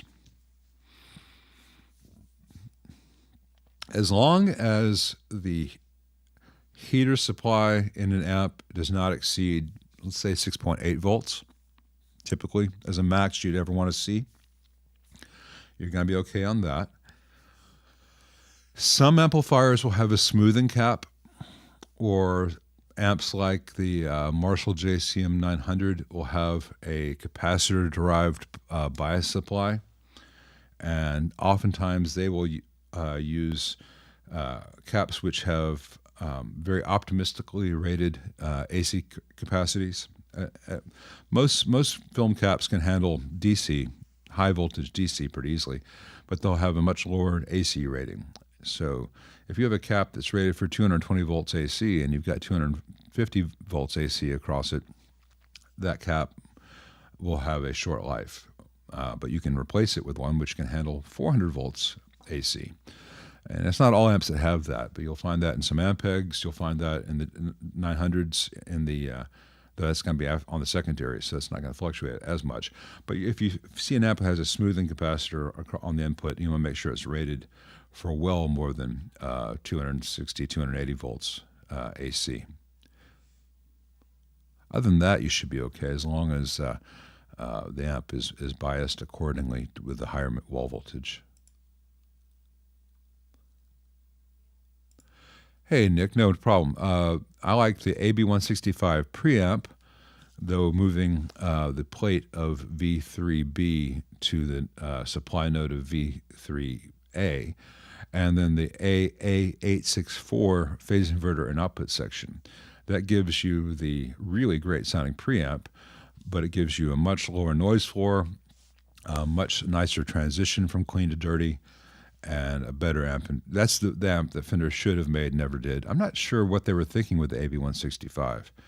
I'm not sure if Leo had anything to do with that, because 65 is when he started to phase out. But there's some weird choices in the AB165 phase inverter and output section that they never did in any other amps, and they cause noise. And if you go through and lift and reconnect things in the stock amp, you can like, oh wow, that fix just made this other issue worse. So AA864 for the phase inverter and output. Thanks, Jacob M. Appreciate that.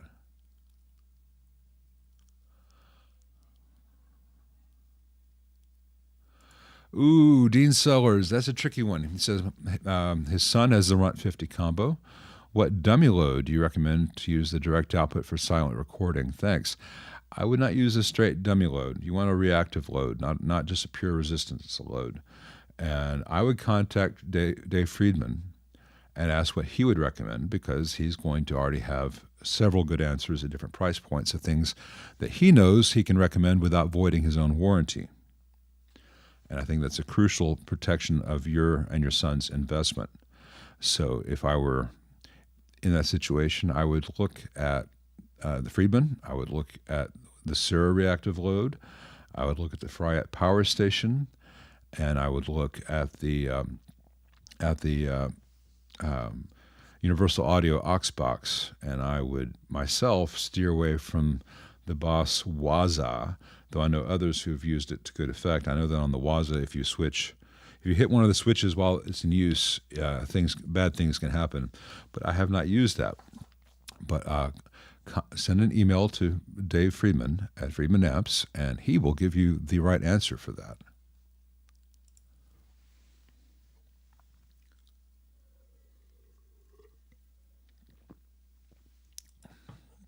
"40-watt podcast" says, I don't care how heavy they are. A vintage Super Reverb is still the best amp ever made. I've had several. My current one is a 70 that's been converted to black panel spec. It's wonderful. You know what, 40-watt podcast?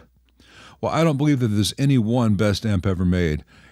You're pretty close to right. That is one of the best amps ever made. And if I ever get electricity on that desert island, that would be one of the amps I'd want to have there. I'm 6'2", about 240 pounds, so to me, a Super Reverb's not that heavy. I just pick it up one handle, let's go. But I understand for the rest of you weenie people out there, it's a big, heavy thing, and it doesn't fit in everyone's cars, but it is so, so worth it.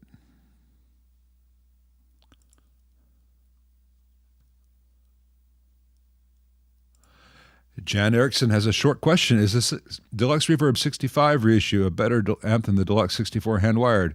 Yes. Just in the quality and sound, not regarding the price. Yes, it sounds better. Quality is the same. Cost is much lower. It can be made to sound even better and be much more reliable than the 64. So I would tell people, find a used, really good condition 65 reissue and expect to put $200 into having a tech move the heaters off the PCB and directly to the octal socket, like you'd find on 60s, and moving the screen grids from the PCB to the octal sockets like you'd find on the 60s. And that gets the two things off that board that get hot and takes all the quick connects from the heater, the high current quick connect connections from the heaters off there. It's a very inexpensive thing to have done.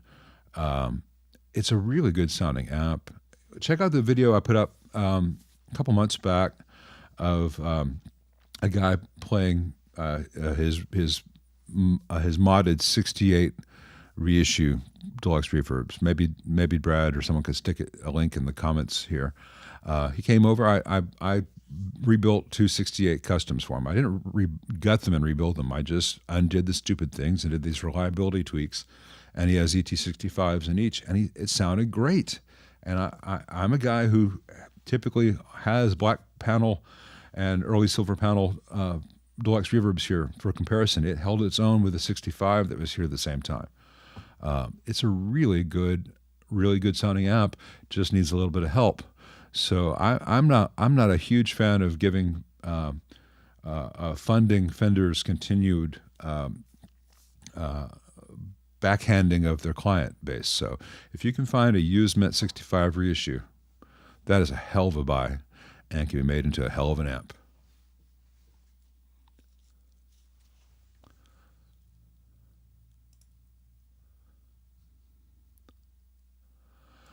Hey, Mario V, how bad maintenance-wise are Mesas?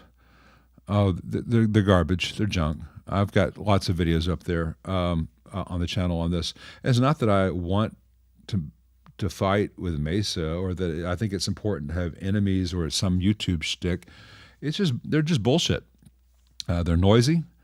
There's no engineering in them at all, despite their logo. If you want to tell me how an amp is well engineered, don't make the clean channel noisier than the dirty channel, and don't put a 2 meg resistor in series on the grid of said clean channel. They're crap. They're well marketed crap with lots of endorsers who probably use the Soldano on the record.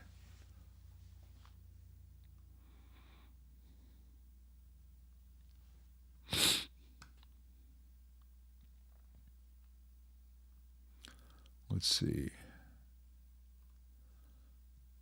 Hey, Raph, thanks very much. He's from Philly. Now I want a cheesesteak. Tell me where to go to get the right cheesesteak in your town, sir. On a 65 deluxe reverb, what does the 500 volt 250 picofarad silver mica in parallel to the R11 do? Is a 1 ohm resistor between pin and 6 of 6. Between pin. All right. First of all, between 6 and 8 of 6v6s, that's not a resistor.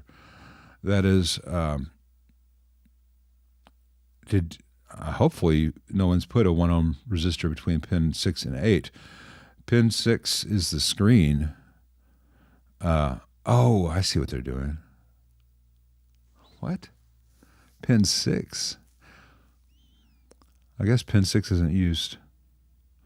I don't know what you're talking about between 1 ohm between 6 and 8. Typically, if you want to do a 1 ohm resistor for measuring bias on a 65 or any other deluxe reverb between pin 8 and ground, maybe someone modified yours and put the 1 ohms between 6, which is unused in the stock amp, and pin 8, and then connected pin 6 to ground. That's probably the case, because in stock form there's a yellow wire on pin 8 of a 65 reissue. That's the ground wire. If you move that yellow wire to pin 6, you can put a 1 ohm resistor, at least 1 watt, from pin 8 to 6, and then someone can measure bias to it. It's not necessary, but that would be one way to do it. I've never seen that stock in one. That's why it threw me off. And I don't remember what R11 and the 65 reissue is. 250 picofarad silver mica across R11. I think R11 is a plate resistor. If R11 is a plate resistor, then they're just rolling off a little bit of the high end. That would not be stock either. I'm sorry. Let me see if I can answer that for you more specifically. Let me get the schematic pulled up here. Since you gave a super chat, I will super look. Let's see. Won't take but a second. Let's do. All right. Let's see if I'm right about the. Where is it? Where'd it go? There it is. All right. About R11. Oh, why is everything rotated wrong?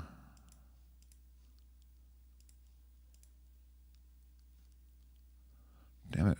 Just a second. I know this makes for real good videos.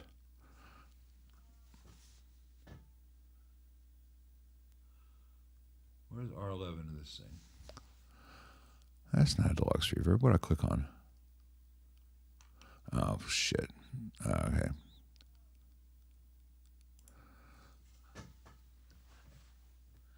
All right, yeah, R11 is a 100K plate. You put a 250 farad across that, just kind of reduce a little bit of hiss. That's not the right way to do it on that amp. See my videos on the reissues where I cut the trace from the wiper of the volume pot on the vibrato channel, and then I remove the green wire from the PCB to pin 7 of V2, and then I put a shielded run there.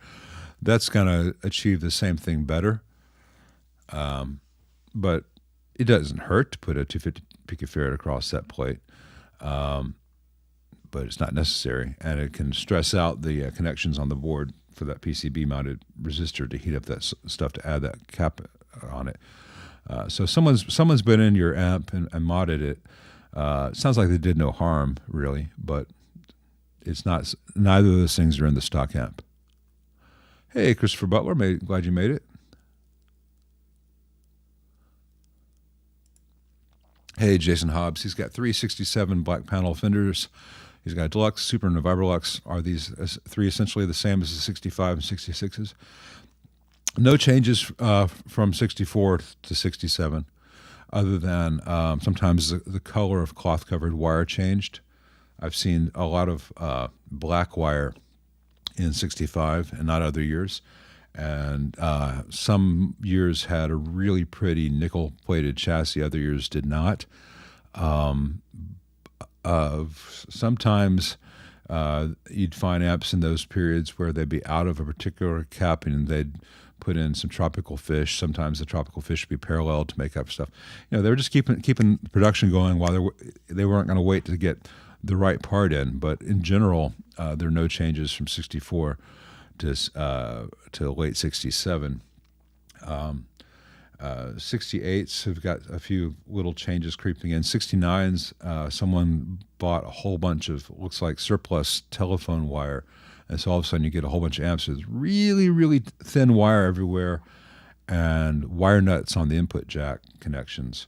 And then in 70, it all went to white spaghetti and the caps changed. But up to mid 67, they're pretty consistent. There are a few other little changes. Some of the amps, the earlier amps, tend to have the lug 1 of the volume pot soldered directly to the shell of the pot. At some point in 65, they started to do little metal braided wire from the brass strip up to the lug, so it was separate from being soldered to the pot. I don't know whether they did that to speed production or what, but that changed. And then, of course, the name of the company changed in 65, and a few other little details cosmetically changed. And then, as someone was asking earlier, the first year of the Deluxe did not have the big Fender logo on the front, and 65 and later's did. Other than that, electronically, they're the same idea. I mean, not just same idea, pretty much the same execution of that idea. You're good. Nomi Tilap says, any favorite players of yours but had awful tone? Yeah. Well, first of all, awful tone is very contextually subjective. A lot of Andy Summers stuff, if I were to play it here with that same setup and those same sounds, would sound awful because it was not in the right context. But a lot of that summer stuff had real harsh compression, real brittle sounds, especially on the stuff he did with a JC120. Some of the flanger and chorus stuff was a little bit seasick and lacked a lot of low end in general, but it really worked on record. Alex Lifeson has a couple of periods that people famously don't like, say Hold Your Fire era and through some of the Presto stuff.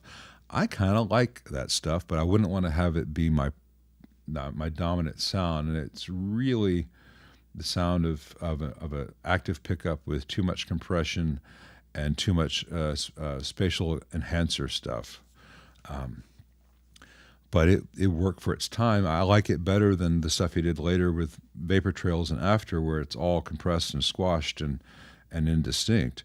Let's see. I'm the wrong person to ask about that. I love the Velvet Underground, and I love Dylan, and hell, half that Dylan stuff, Bloomfield's out of tune if Bob's not, and Velvet Underground, I think it was intentionally out of tune, which kind of works for that vibe. But so not great, not what people think of as great tone, but contextually appropriate bad tone can be an awesome thing. I have never been a fan of Boston, but those tones are idyllic for some. To me, they're not bad tones. To me, they're vanilla tones. Meanwhile, a similar thing, to the Boston thing that was happening, Brian May was doing things that on paper are very similar. I just found everything else about the golden period of Queen's arrangements to be so much more interesting that those tones work perfectly. Now, that's all subjective. But that's the fun part about arguing about music, and the really nice feeling that comes from knowing that I'm right and everyone else is wrong.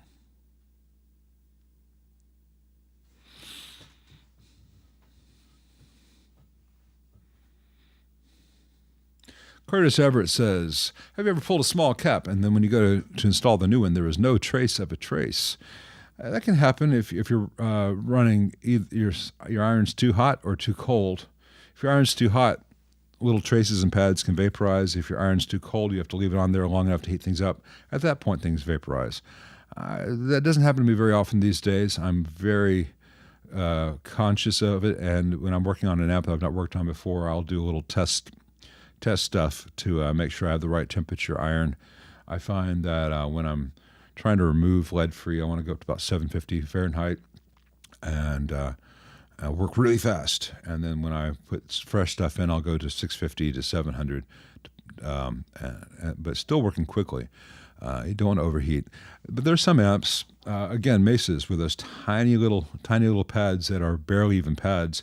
They just vaporize, and you get a combination of a board which has really tiny pads and very thin copper traces, and then lead-free solder.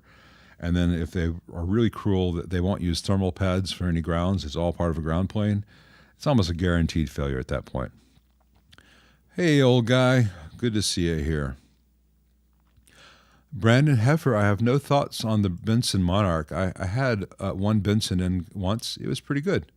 I don't remember anything more specifically than that, and I don't remember being that knocked out by the sound, but it's a pretty good amp. A little fancy in how it's put together. Lots of stuff that looked to me like it should not be going out on the road, but people liked it. DC on the mains can be exacerbated by solar activity. Well, yeah. When I worked at IBM, in the actual owner's manual, tucked way in the back behind everything else, in very, very small print, was anything that we could not find a fix for or would not emit a fault to was due to sunspot activity and therefore outside the scope of your warranty. So you got 0.81 volts DC. That's nothing. That's not anything to worry about. Hey, Rocker 534, my backlog is constant, but I'd love to see a Cornford Hurricane. If you're in the United States, shoot me an email and I'll look for that.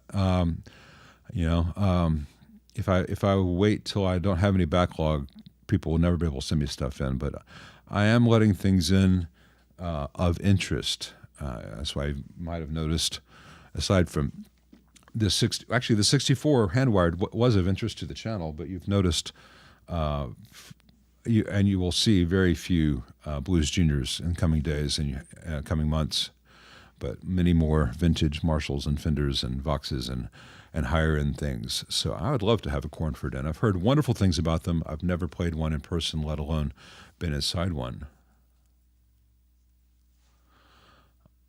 John Templeton, I don't know how long it'll be before it's all surface mount. I know that they are midway through phasing out axial electrolytics for almost everything, and that in general, axial components, with the exception of resistors, are out, and radial is the way to go.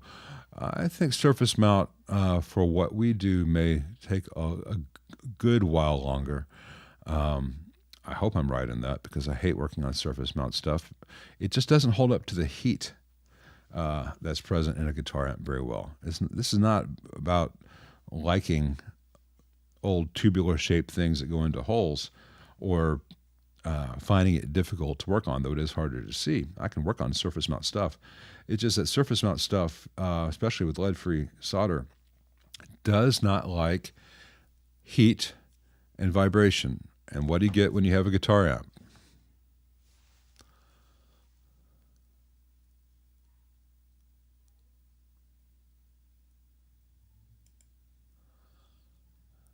Are you asking me if I've tried to compare Larmar to the stock? Yeah, I have. And the Larmar sounds better, but the stock's not terrible.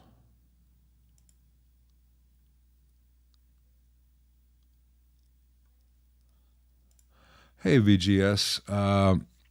Thank you very much. Marshall hand-wireds are usually pretty good, with the exception of the transformers.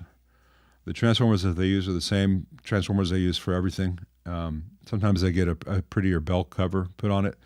I've had a lot of newish Marshall hand-wireds come in where 6-month-old amp and the power transformer is dead. And I tell the owner, well, we can get a warranty replacement, but the warranty replacement is going to be just as likely to die because they're using crappy transformers. Or if you want, we can put in a hay borer, and you won't ever have this problem again, but you'll have to spend a bunch of money to replace the thing that you thought was brand new. So it's not a good place for the owner to be. But I do prefer it when the owner chooses to get a hay borer or mercury replacement, because then I know that I'm not going to see that amp 6 months later for another bad power transformer, and then for the owner to say, well, you told me it was a power transformer, we changed it and it did it again. Well, yeah, it's the same piece of shit. For the price Marshall charges for their hand-wired series, I would look at other companies, because you could get Sir, Friedman, Germino at that price range and get something infinitely better, even if it doesn't have the magical M on it.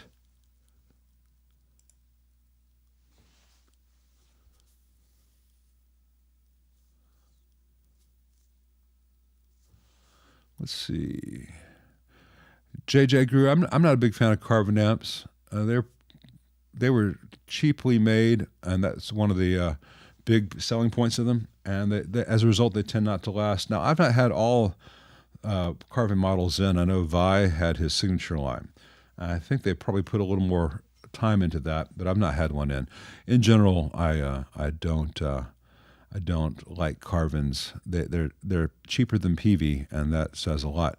Hey, Mr. Keith, in your honor, I know it's not the Levi's that you wear, the Barstow, but I don't want to infringe on your copyright. Good to see you, Keith. Why are Geisha amps not well made? I don't know why they aren't well made. I know that they aren't, and I can describe to you that they and prove to you that they aren't. But I don't know why he chose to make them badly and chose to be so egocentric about his garbage, unsafe things.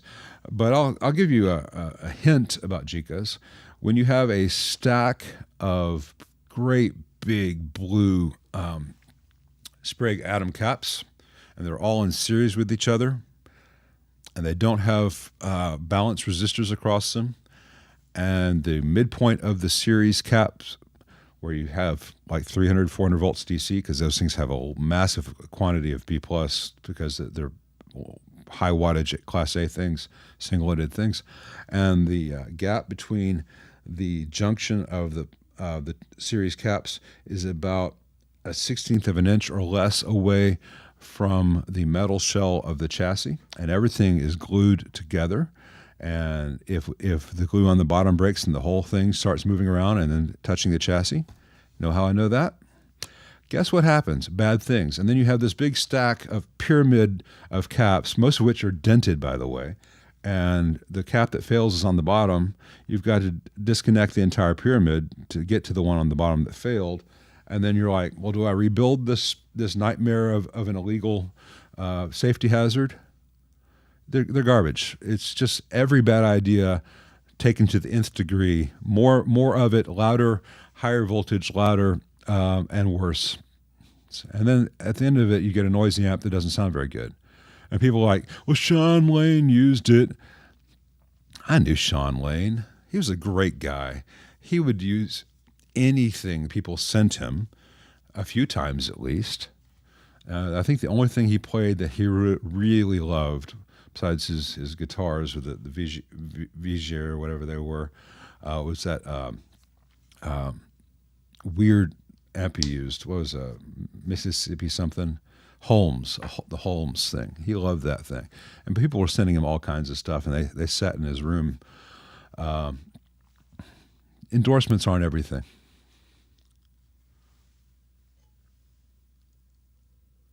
And Sean was a really nice guy. I'm not criticizing Sean in the slightest. Miraculous player, better piano player than he was a guitarist. Thanks, Franco. Appreciate that. Let's see.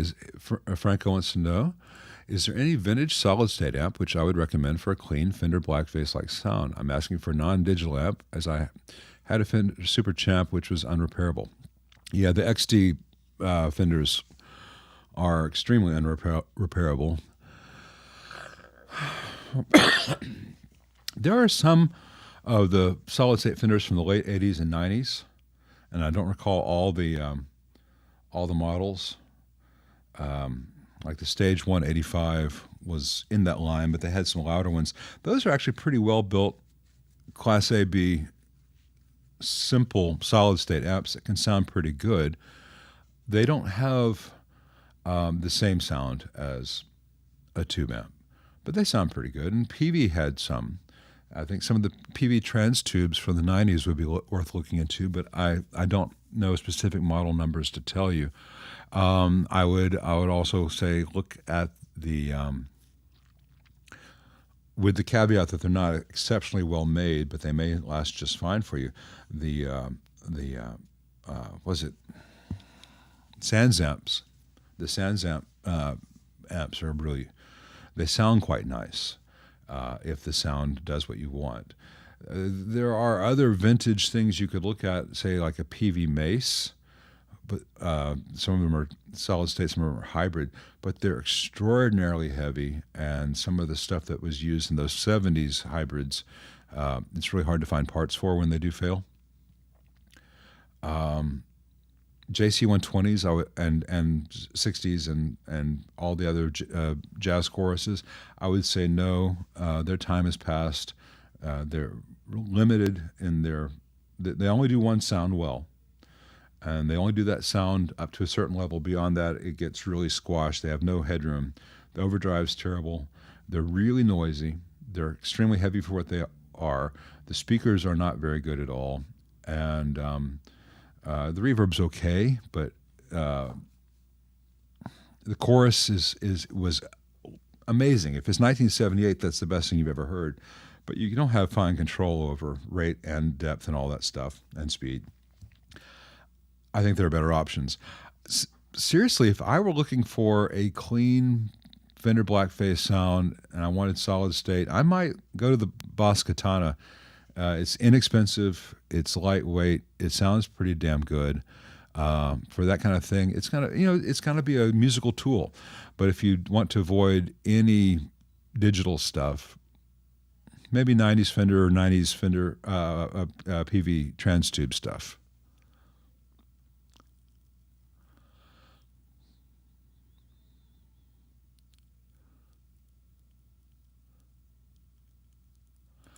Hey, Danny Caliste, thank you very much. Best wishes to you too. He or she got sorry, I can't go on a limb and guess Danny, but they got a Swart AST Pro 20 watt for Christmas. Beautiful little amp. They really are. Any chance for technical difficulties with Michael Swart someday? Yeah, he's on my list of people I want to get in. I think he'd be open to it. I've spoken to him briefly at the time I did that review of the Atomic Space Tone or whatever it is. Space Modulator. Fantastic amp, and he liked my suggestion on how to depup his gain switch, and he's incorporating that going forward. So I think Michael would be open to that. I need to coordinate it. I've got some really good people lined up, and I'm working on the timing. One of them was supposed to be today, and I got distracted by Christmas family stuff, and I didn't schedule it. So we'll be back on the technical difficulties soon, and Michael is certainly welcome. Hey, Rob Elf, I don't dislike slanted cabs. I think slanted cabs are fine in a Marshall. They don't sound as good as a straight cab. They just don't. Subjective, I hope you can tell when I'm being subjective and when I'm being objective. If I'm being extremely subjective, I'll usually smile and wink at you.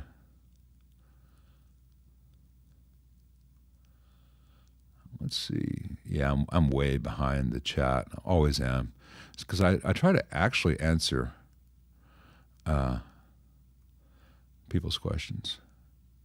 I'm not good at doing short answers because I don't think what we're talking about here can be explained shortly or understood without more information given. Yeah, Brad says, I can't believe how much they screwed around with the circuits on the 64 and 67. I think he means 68 custom deluxe reverb reissues. Yep, hey, here's one of the best-selling amps of all time. Let's change it because I know more than Leo Fender did. I make changes to it too, but my changes are like, hey, let's give it a mid spot for a little more flexibility. Hey, let's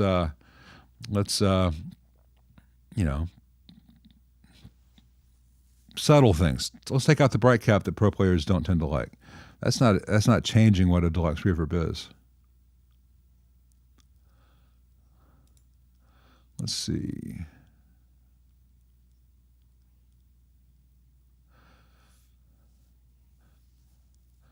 Hey, Christopher Butler, say hey to John for me too.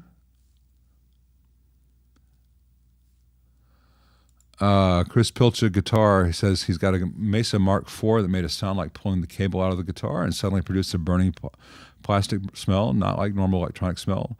Still gets sound. Any ideas? Ooh, yeah, take that to a tech. Something went up in smoke.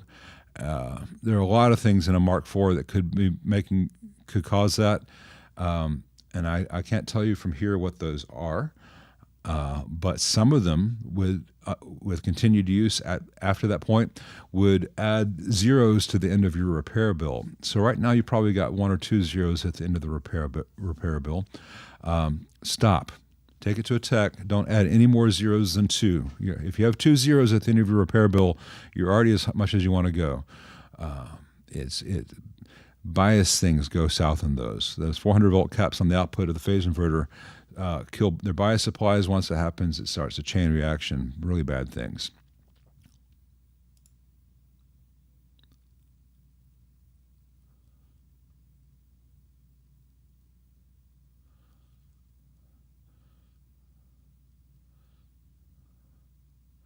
Let's see.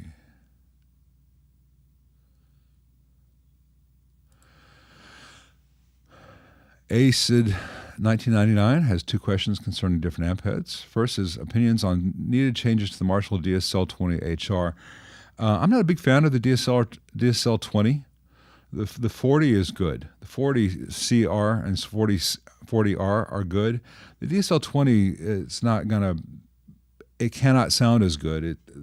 It's the way they did the output section. It's very cold sounding. You, I would say if you're looking at an amp in that price range and it doesn't already sound the way you want it to sound, don't start changing it or hoping to change it. Play some other amps in that same price range until you find the one that already does what you're looking for. The DSL-20 is trying to be all things to all people at a very low price, which means it won't be. It'll be enough things to enough people at that price to still be a good recommendation. But I think the 40 sounds better, and the 40's got a master volume, so you can get down to the same volume levels as the 20. And the 40 doesn't cost that much, used at least. So, Plant Pot People just bought a 64 AC36, and he is in heaven. Or they are in heaven, Plant Pot People. Thanks to you and Brad, I've learned so much. Well, we're very glad. And you know, if you're not happy with the 64 AC36, the problem's not your amp search. Yeah, you know, earlier a guy was saying that the Super Reverb was the best amp of all time. And I'm like, well, that's one of them. You got one of the others, so you're sitting pretty. We've been going another hour, so we're going to take another 7-minute intermission, and then we'll try to get through all remaining questions. And I'm never able to, but it's important for me to try. You have to try. So after a lot of thought, I'd like to reconsider. Make it a cheeseburger.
All right, we are back. Let's see here where we are. Ooh, here's a tough one. Knives of Light says his old Selmer treble and bass 50-watt head is humming badly. The tech I handed over to is stumped. When we turn up the volume pot, the chassis vibrates. Any clues on what he could check? That DB, I don't think his treble and bass has an enlarged prostate. That's a very odd symptom, and I mean this kindly. Whatever is happening there, and I agree it's probably grounds, I see what Stefan's saying. Whatever is happening there, a scope would show that very quickly. You could. That's where I would use a scope, because that's something is happening possibly also well above the range of human hearing, and bad things can happen. So if your tech is stumped, and I mean this kindly, you might need to take it to a different tech, because that should be pretty glaringly obvious with the scope. And ACD 1999 has also got a classic 20 head that has hum. Any changes to recommend to cure that, or for the amp series? The classic 20 is cathode bias. If you have hum, the first thing to check is that you have a matched pair of output tubes.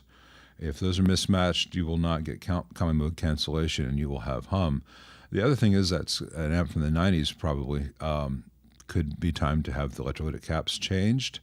And I believe it shares some board layout designs like its big brother, the Classic 30 and Classic 50, in which, especially on the 30, there's some 5-watt resistors which like to toast their area of the board, and that can hasten things like that. But I would take it to a tech. I would change out the output tubes for a known good pair of EL84s. If that doesn't do the trick, then take it to a tech. I have no experience with the Victoria Vicky verb. All right, so I am just now to comments from my first intermission. So I'm an hour behind. So I'm going to try to go through and get as many questions as possible. And if there are any that I cannot answer in a time, I will either say so or I will politely skip them, because I'm trying to get as many possible. As far as Brendan Gauntner, I think, the difficulty of finding some of the tubes used in 60s Ampegs, the ones with 3 triodes, I can't remember the name for that tube right now, those are really hard to find. So yeah, some of those amps are priced cheaply as a result of the St. Louis era Ampeg guitar amps. I don't have any favorite Ampegs from that era, but there are some crates from that era which are nice sleeper amps. The Vintage Club series are particularly good with a little bit of TLC. They're really well-made boards with WEMA caps, good sockets, and not that much can go wrong. The pots have problems, but, you know. Let's see. I'm trying to speed through a bit. Does wire gauge for speakers affect the tone? Fred Frederici says. Yes and no. There are charts out there you could see which gauge of wire can handle what current and what voltage. And with speaker wires, the higher the wattage of the amp and the longer the distance it needs to travel, the larger the diameter the wire needs to be. So for an AC30, which is 30-40 watts, and you've got a maybe 1.5 foot connection from the output transformer terminal block to the speakers, you can use 20 gauge or even 22 gauge wire, but 20 gauge is better. Most amps, I use 18 gauge for any connections between the secondaries and the output jack, and I want to have at least 18 gauge wire in a speaker cable. I typically would want 16 gauge in most speaker wires, 14 gauge if it's an SVT or something massive.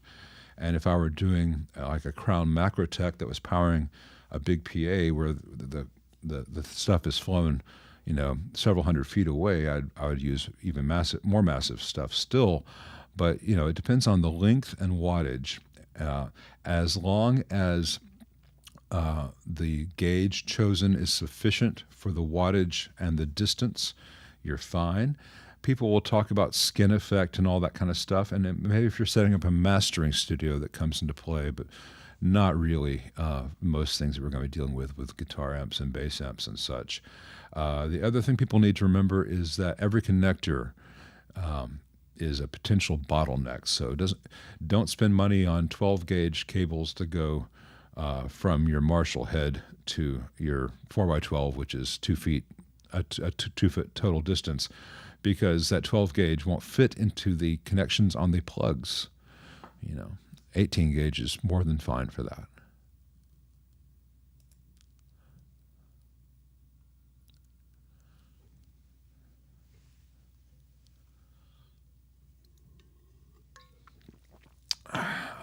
Do I have a favorite Gibson tube amp? Bobby Childers says, yeah, it's the GA18T. It's very similar to the Fender Deluxe, the 5E3, only with tremolo added, and it's a nice sounding amp. Gibson's got a few nice ones. The GA18 and 20 are probably my favorites. The GA40 is a cool one, and I've got one of those over there that's going to be getting restored soon. And if you're I use this in the colloquial sense because people can deal with this as a touchstone. If you like the Bonamassa thing, that does that thing at a volume you can almost talk over. It's really nice.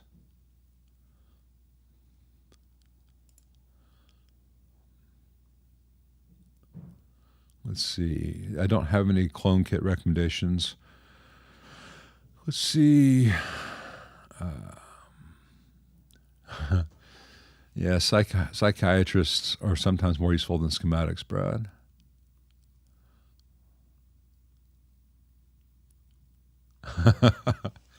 As a teenager in the 90s, how good was the Line 6 Spider's Insane mode, though? I was not a teenager in the 90s, Brad, so I wouldn't know. I was a teenager in the 80s. I borrowed a buddy's heavy metal pedal and plugged it into my Gorilla, and I thought I was really killer diller, man. It was gnarly. Let's see, Squier Classic Vibe 60 Strat into a real Fender Deluxe reverb, and it was everything you wanted from that Fender sound. Yeah, there's nothing wrong with a Squier Classic Vibe. You can find some that are quite good. You may need to have the fret ends polished up a bit. And they could usually deal with better pickups and pots, but that could be something you plan to do over time. That's the core of it. A good Squier is a good Strat, and a good custom shop is a good Strat, and you can find bad examples of Strats in all price ranges as well, which is the sad part. Let's see. Hey, Amit Honor, Happy New Year to you. JBNB asks about Deluxe versus Deluxe reverbs. I prefer the sound of the Deluxe reverb. It has an additional gain stage compared to the Deluxe and has a little less headroom in some neat ways. And the way that the high frequency is accentuated in the reverb makes that gain thing a bit interesting. There's nothing wrong with the non-reverb Deluxe. It's a cool sound, but I think the Deluxe reverb is the better amp of the two. 400 pounds for the Laney. That's about $600 in the United States. Yeah, there are a lot of better amps than that. See my amps under $500 video, which includes some used amps as well. In that price range, I would always recommend strongly the Vox AC15 custom used. It's just a really good amp. Let's see.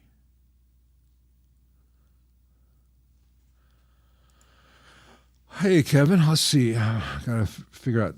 I'm not critical. Your grammar makes this a little bit tricky. I have a 16 ohm speaker I want to replace in a 15 watt valve combo, which has a 4 ohm stock output using extension socket 8 to 16 ohms.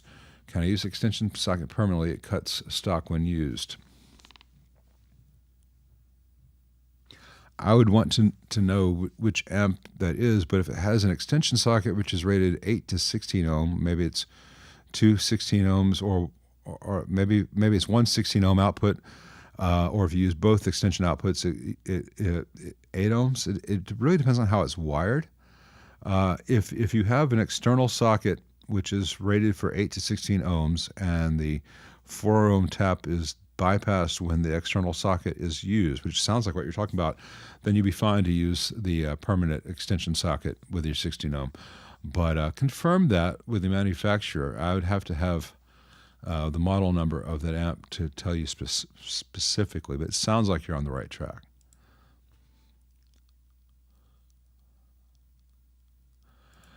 Dylan Saliba, thank you very much. I appreciate that. Old Dan Electro Challenger 89 recap. Now it sounds like a blown speaker, but it's not a blown speaker. Any thoughts, sir? I think I know what you're describing. I would make sure that both sides of the output section are working. If you have a push-pull output and it's only pushing or it's only pulling, you'll get that blown speaker sound where it's going to be low in volume and everything's going to be square-edged and distorted. Either that or you've got a bad output tube or output tubes. But that's the place to look. Beyond, I don't want to give you specifics beyond that because I don't have your amp in front of me. I'd have to see it.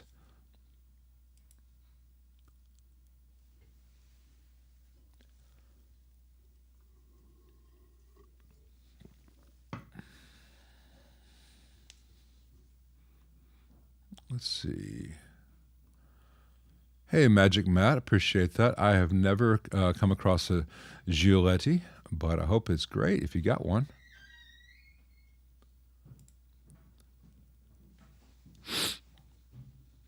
Let's see.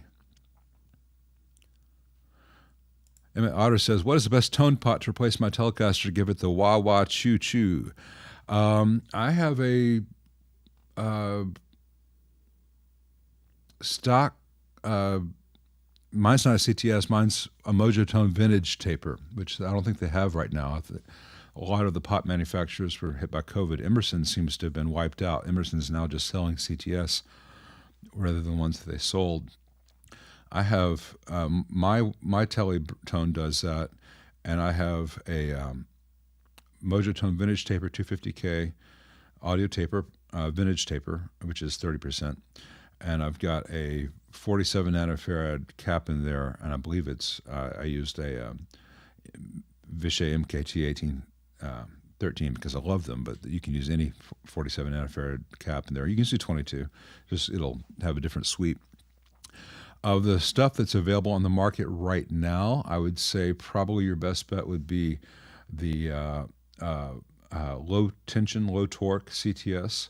And there's a company on Reverb that sells those. It's not the standard CTS. Doesn't do the cutoff below 9 o'clock thing. It's low torque. You can see me use it in the Yamaha RevStar video where I showed what I did on that. And I can't remember the name of the company on Reverb that sells those. But if you go to Reverb and look CTS low torque 250K, and for a Tele you want the knurled shaft. I'm sorry, the solid shaft. You'll find it. Let's see. It's a really good question, though.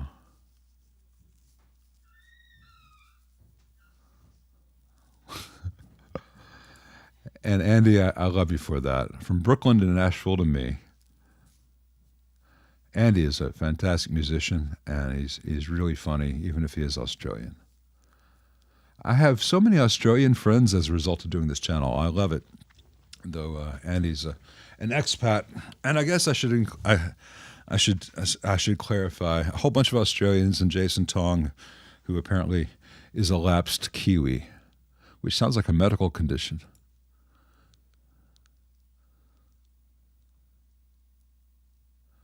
Lefty Mike, if you send me a Rev G20, I would be glad to review it. I've been trying to get in touch with Rev, and RJ offered to put me in touch, and then stuff came up. I'd love to review some Revs. I'd love to know if there's another really great amp out there I can recommend to people. But yeah, shoot me an email. I'll talk to you about it. I'd love to.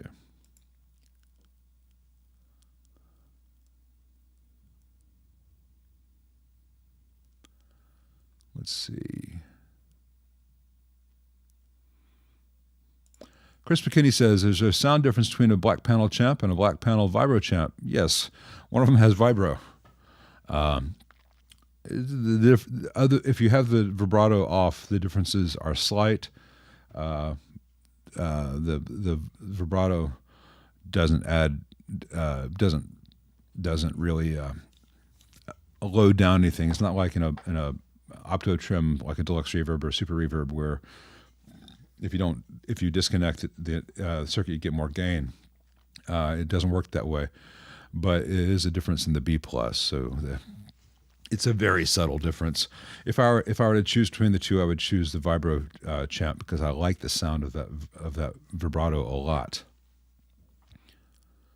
And I'm always in the back of mind wanting to say tremolo versus vibrato because Leo got the whole thing backwards.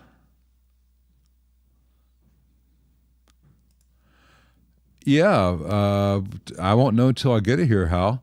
You got it thinner and brighter than your other telly. Bring the telly in, and I got those pots waiting for you. Those pots probably won't. Well, it depends. If the thing you've got now is like a 1 meg, these 250Ks will make the whole thing warm. Maybe, but we'll get you sorted. Some tellies are just brighter and thinner than others. Sometimes it follows the pickup. Sometimes it's the body and the neck and the resonance thereof. I know there's this whole internet debate about tone wood and whether it's a myth or not. And I'm not getting into alder versus ash or whatever, but this body has a certain amount of resonance, a certain amount of mass and resonance, has a resonance peak. So does this neck. And this neck on a different alder body right next on the production line would make a guitar that sounds different than this one. So you take this body with a different neck, this neck with a different body. You can mix and match the bodies and necks of 3 different guitars right off the production line, same maple, same alder, and get 9 or let's say 9. That's probably too few possible combinations. Each combination would sound different. Some would be much brighter, some would be much darker, and that's not even going into tone wood. That's just mass and resonance and weight and how things interact. It can also be the angle that the neck screws go in and how tight it is in the pocket, etc. And then the pickups, because that does influence how the string behaves as far as harmonics and if there are any qualities of the body which make certain frequencies not want to resonate in the string, and the pickups just go and accentuate that or decentuate that. So we'll get you sorted, but not all telly combinations of neck and bodies are the ones.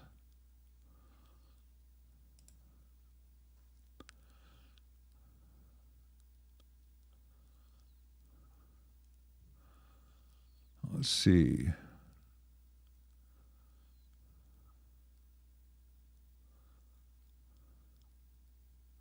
All right, Christopher Butler is redoing his music room. Ooh, 20 amp circuits, nice. Hey, Alan Harvey, Happy New Year to you too. You had 60s wired outlets. Chris, do you know Christopher, do you know if your old outlets in the 60s were aluminum wiring? That could be part of it.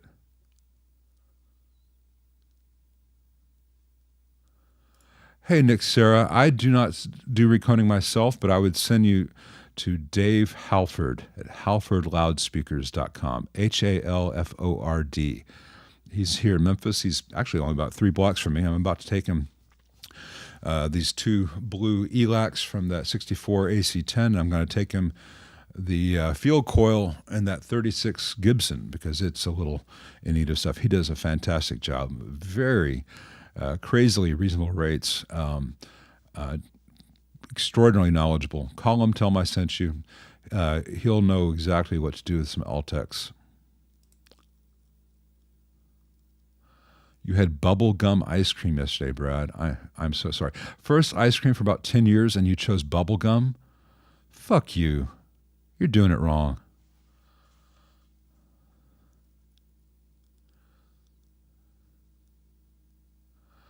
Ooh, 69 Super Reverb, Matt's Guitar Corner. That's going to be a silver panel. The faceplate needs to be clean. What we used to wipe marks left by a removed sticker applied in 1970 by the music store. Thank you very much. You got to be very careful with that because there is a plastic film on top of a silver panel, and some solvents will make that bubble or rip or shred, and then the whole thing starts to deteriorate. I would start, honestly, with hot breath and literally going like fogging up a window and seeing if you get any movement at all on the outer edges, followed by, I would probably try warm water with just the slightest bit of dish soap and a microfiber towel. If that doesn't work, you can work your way up. I would try WD-40 before going to anything like a naphtha or certainly not an acetone, a naphtha or an isopropyl. Just work your way up in harshness.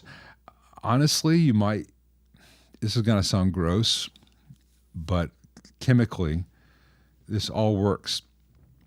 Saliva, water, warm water with a little bit of dish detergent, and saliva and even stale urine can all be good things to use on this because those are all very natural products.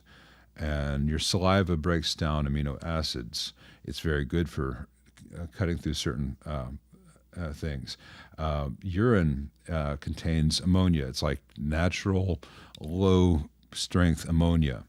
Windex is ammonia, is diluted ammonia. But by the time you get to naphtha and isopropyl alcohol, you could mar the finish. So I would start as little as possible and work up until you find something. Unless the thing is just in perfect shape. If the thing's in perfect condition and you know that film's good, you can give it a quick wipe with some naphtha on a lint-free cloth and then follow it with a micro mesh, and without using any friction, it might come off. But it's tricky. And I'm not suggesting that anyone pee on their amp, but I'm just saying as far as natural solvents go, there is a case to be made for stale urine. I don't use it on customers' amps for obvious reasons, though I will freely admit that saliva has been known to do the trick, and then it cleans up real easy with water. Matthew Thompson, what are my preferences for choosing cathode resistors and bypass caps from Marshalls in general? In terms of value or material? In terms of value, I use what's on the schematic. As far as material, I generally will use a carbon film in an older Marshall, maybe a carbon composite in something very, very early, if the original one was carbon composite. Bypass caps, I do have a difference with some of the Marshall things where they use a 220 or 330 microfarad, and I know perfectly well that a 22 would give the exact same sound. But in general, when working on an old Marshall, I'll use whatever the old value was. I like to use Vichy for those axial caps, 105 degree rated Vichys if it fits.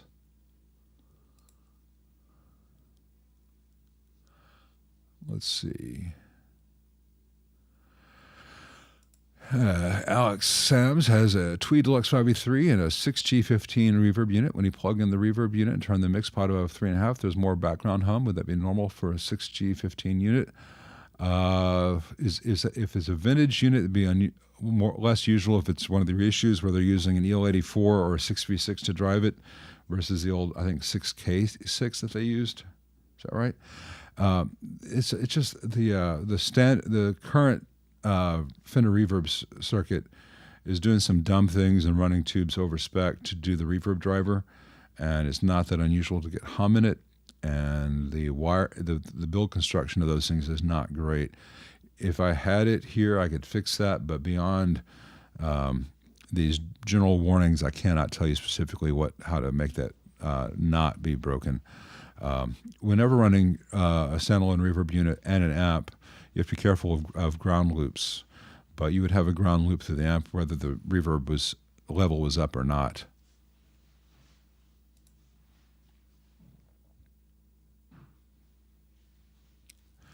Hey, Christopher Quine.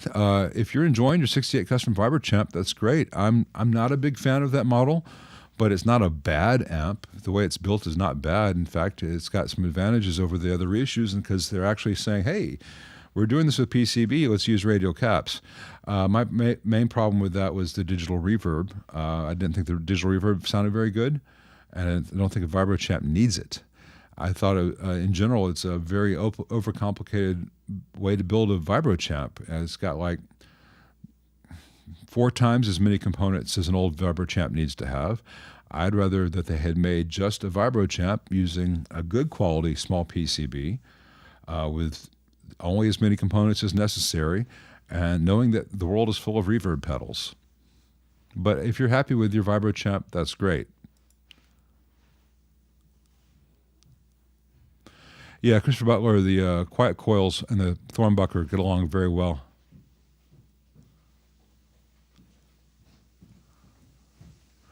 In December official, I can't tell you which of those amps to sell or keep because I don't give up the market. I would say that of those amps, the TSL 100 should definitely go, because the TSL 100, unless you've already changed out the PCB, will fail on you and become an expensive door opener, door stop.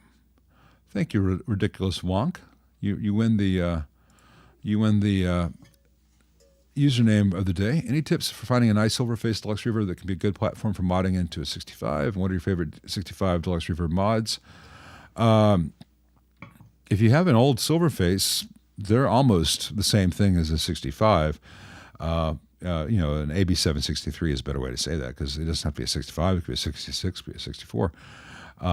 So if you find a good condition Silverface, if you can, buy one from 72 or earlier. The better deluxe reverbs, better fenders in general, were the ones when the baffle was still screwed to the cleats on the side of the cab versus dadoed and glued in, because those baffles over time do degrade with moisture and weight, because they're just chipboard essentially.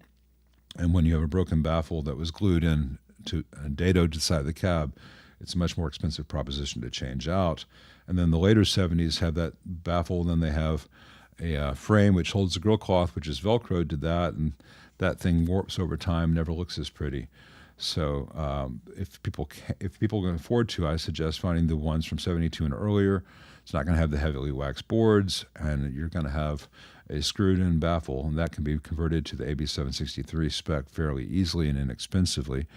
I don't have favorite 65 Deluxe Reverb mods as far as people talk about this guy's mods or that guy's mods on the internet. I have my own mods that I've pretty much shown on the channel again and again, but if you have an actual 65 Deluxe Reverb, I'm not modding the damn thing. I might leave off the bright cap. That's it. That's the mod I would do to a vintage amp.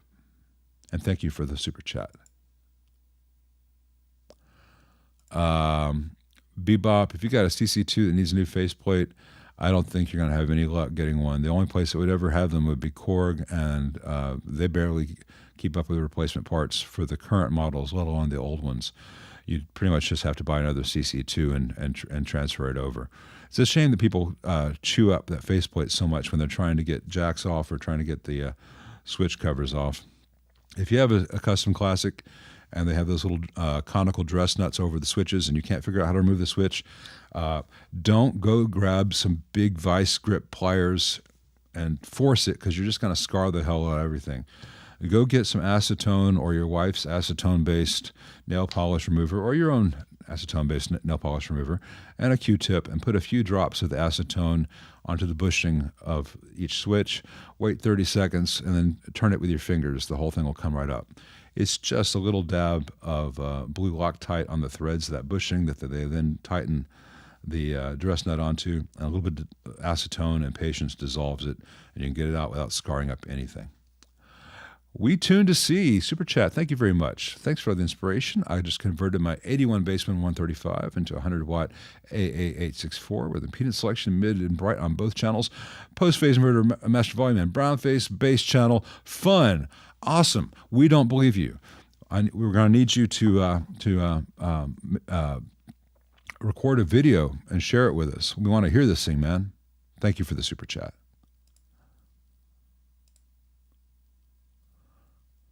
Let's see.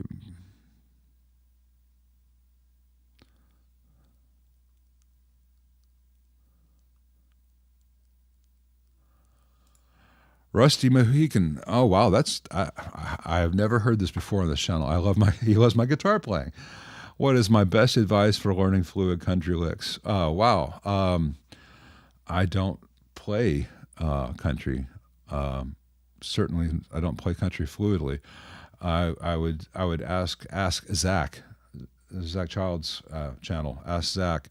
Ask him. Either that or go to Truthfire. And if you go to 5-Watt World, you can use Keith Williams' code to get a discount on Truthfire, and I'm sure they've got some fantastic country guys there. I don't really play country. When you hear me playing anything like that at all, it's really coming from, it's all from the same place. Steve Cropper, country stuff, R&B double stops.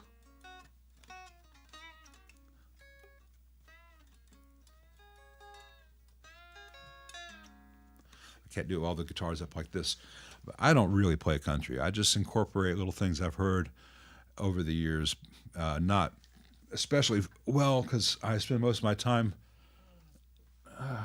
talking about guitar and working on amps than playing guitar. I used to play guitar a lot more, but go to Ask Zach, his channel. He's gonna be able to point you to some fantastic resources, and check out Truthfire.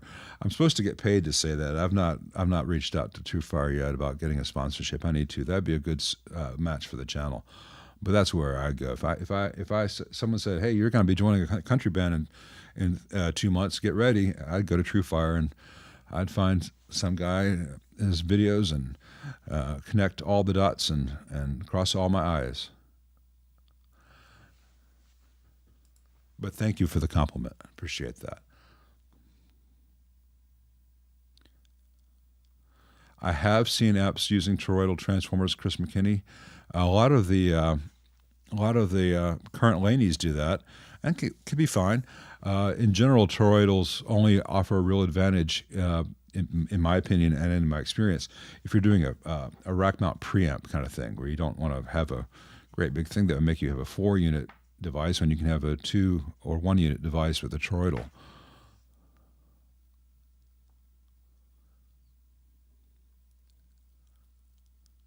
Let's see.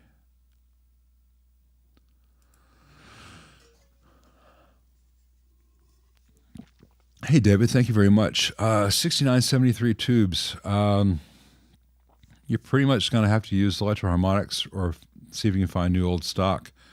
And that's when you play the can I afford them and will they actually work game. It's not always fun. I can't remember off the top of my head the 6973 tricks. You might be able to rewire that for some other tube though. But that some tube types, there are only a few games in town, so you got to pony up and pay for what they're asking.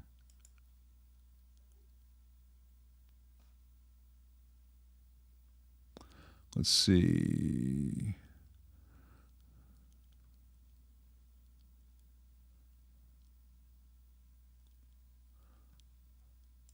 Hey, Scott Brown, you're in the Memphis area. You got a 66 Deluxe reverb.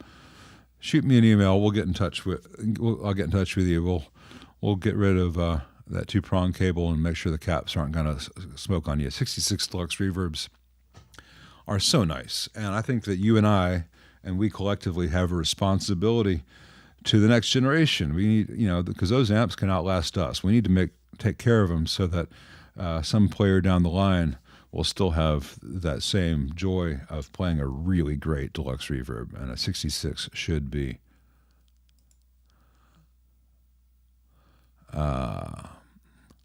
Let's see here.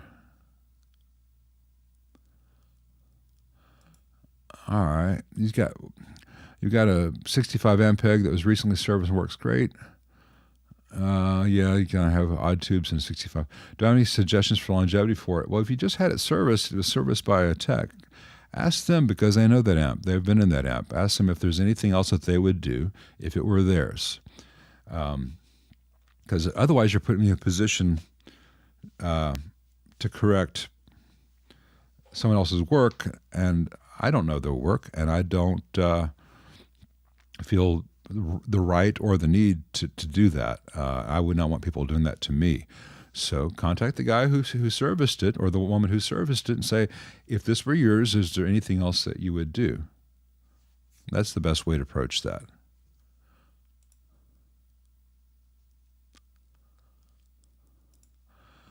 Hey, Danilo Fagiolino, sorry. Small type. Fagiolino. I love the real Plexi sound. Do you suggest the Sur SL68 or Metropolis Metroplex Mark II or the hand-wired 59 Marshall? Well, you're going to get me in trouble because John and George are both friends of mine. And those are both fantastic amps, and they both do very authentic variations on that same era thing. The Metro by design has more bells and whistles to give you a little more tonal flexibility. John's, the Sur, very much does not, because he knows what it should do, and so that's what it does. I would say of those two, you cannot go wrong with either. And if you play them, one may speak to you more than the other, and it could come down to just which logo you like better. I mean, we have to be realistic. Both of them are going to be worlds better than the hand-wired 59 Marshall that Marshall makes these days. Now, the 59 reissue Marshall, the hand-wired, is not bad, and a guy like me can make it still better. But the Sur and the Metro are the way to go if those are your choices and if you can afford those.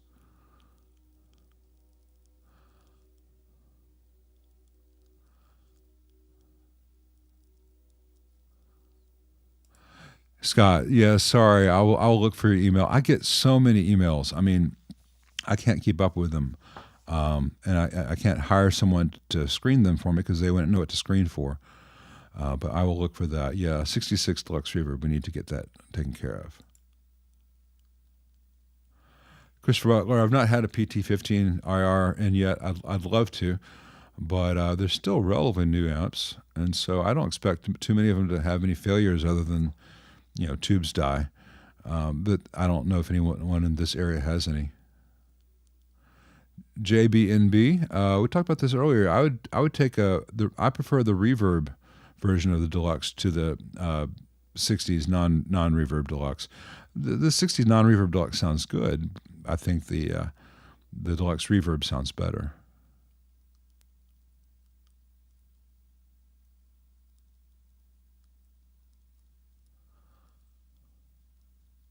Let's see.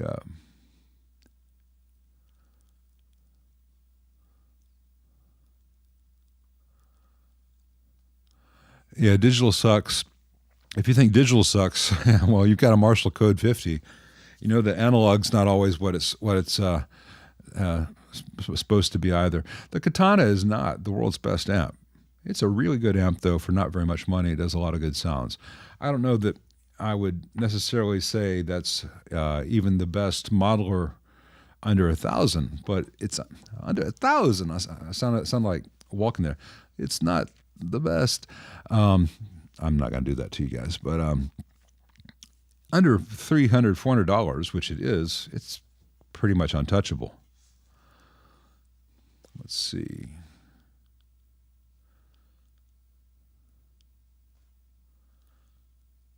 And Brad, for the save with that Legend schematic, very good. Hey, Ed Riley, thank you very much. He says, I was wondering if there's any way to quiet the hum in the Champ 600. There are many suggestions online, but I trust you the most. Thank you very much. Oh, yeah, I've seen some of those suggestions, and when I had that Champ 600 video up, I got so many well-intentioned but bad suggestions of just increase the filtering, increase the filtering, increase the filtering. That's a Band-Aid. The problem is is the transformer mounting. There's hum from the field of the power transformer that's being picked up by the output transformer. So you can move the output transformer and change its orientation. It's quite a bit of money to spend on what's essentially a very inexpensive amp. It's not a very good amp, even if you do that. But to me, it's like, how much money do you want to throw into it? If you have it and you know you're capable of doing it yourself, and you can, you're gonna probably have to put some extension wires on the transformer to make it reach in its new location. Move it as far away from the power transformer as you can, without hitting the speaker or anything, and play around with this rotation, 45 degrees, 90 degrees, whatever, and the hum will magically drop. But that is a fix that is beyond the budget of most Champion 600 owners, so I don't go there automatically.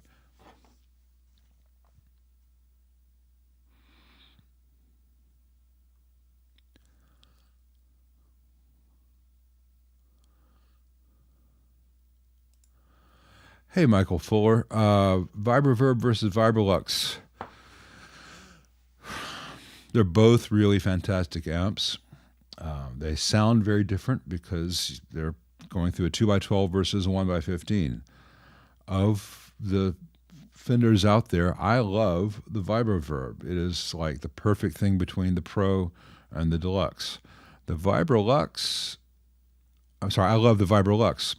The Vibroverb is like a Pro with a 15-inch speaker, which is a pretty sound, but it's not always. I'm not as big a fan of the 15 as I am combinations of 12s and 10s, but there are those who absolutely love it.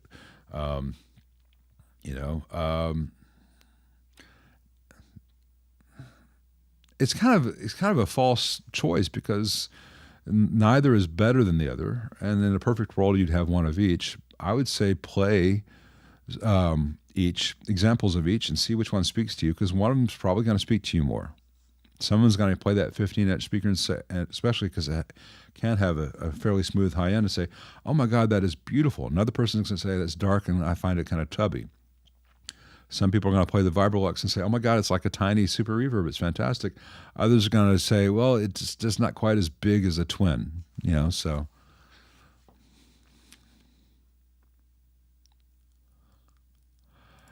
Hey, Lee Arft, Happy New Year to you too. He's got a great sounding vintage 65 Vibrolux with ugly spray painted grill cloth. Do you feel replacing it properly devalues it or makes it more desirable? I don't keep up with, I can't keep up with the used market and what collectors want or don't want, because it's some of it's arbitrary. If you hate the look of it, you could always get a different baffle made. You can keep the original spray painted baffle around in case you ever sell it. You can put a new baffle with replacement grill cloth in. It'll look the way you want. It'll probably be a better baffle, and it could be changed back for the original if you want. You might be able to find someone who could get all that ugly spray paint off the original. I'm not that person, but there are people out there who've had great success with that. I can't speak to the value about it. It's going to come down to two things, really. Whether you like the look of it or not, and whether the paint is affecting the sound. If it's a paint that's clogging all the little gaps in the grill cloth, then you've got a blanket over your speaker. So I'm much more as to what's reliable, what sounds good, what's going to last, and after that, is it fugly? More than I am, this is what collectors want this year versus that year. It's like the relic in guitar craze. I just don't get it. We've been going now for 3 hours, so I'm not going to be able to get to all the questions. I'm going to swoop down and see if there's a couple more super chats to answer. Wow, 1,000. That's the most I've ever made. Thank you, Dragutin. I'm not making fun of your country or your currency. Just for a split second, I saw that 1,000, and I thought, "Oh, steak tonight." But I appreciate it, no matter what the currency exchange is. Hi, Lyle. I'd like to make my 4x6v6 stereo head a little bit quieter while retaining the volume pot at sweet spot. Could I accomplish that by replacing the 5AR4 rectifier with 5U4GB or 5Y3? What should I expect sound-wise?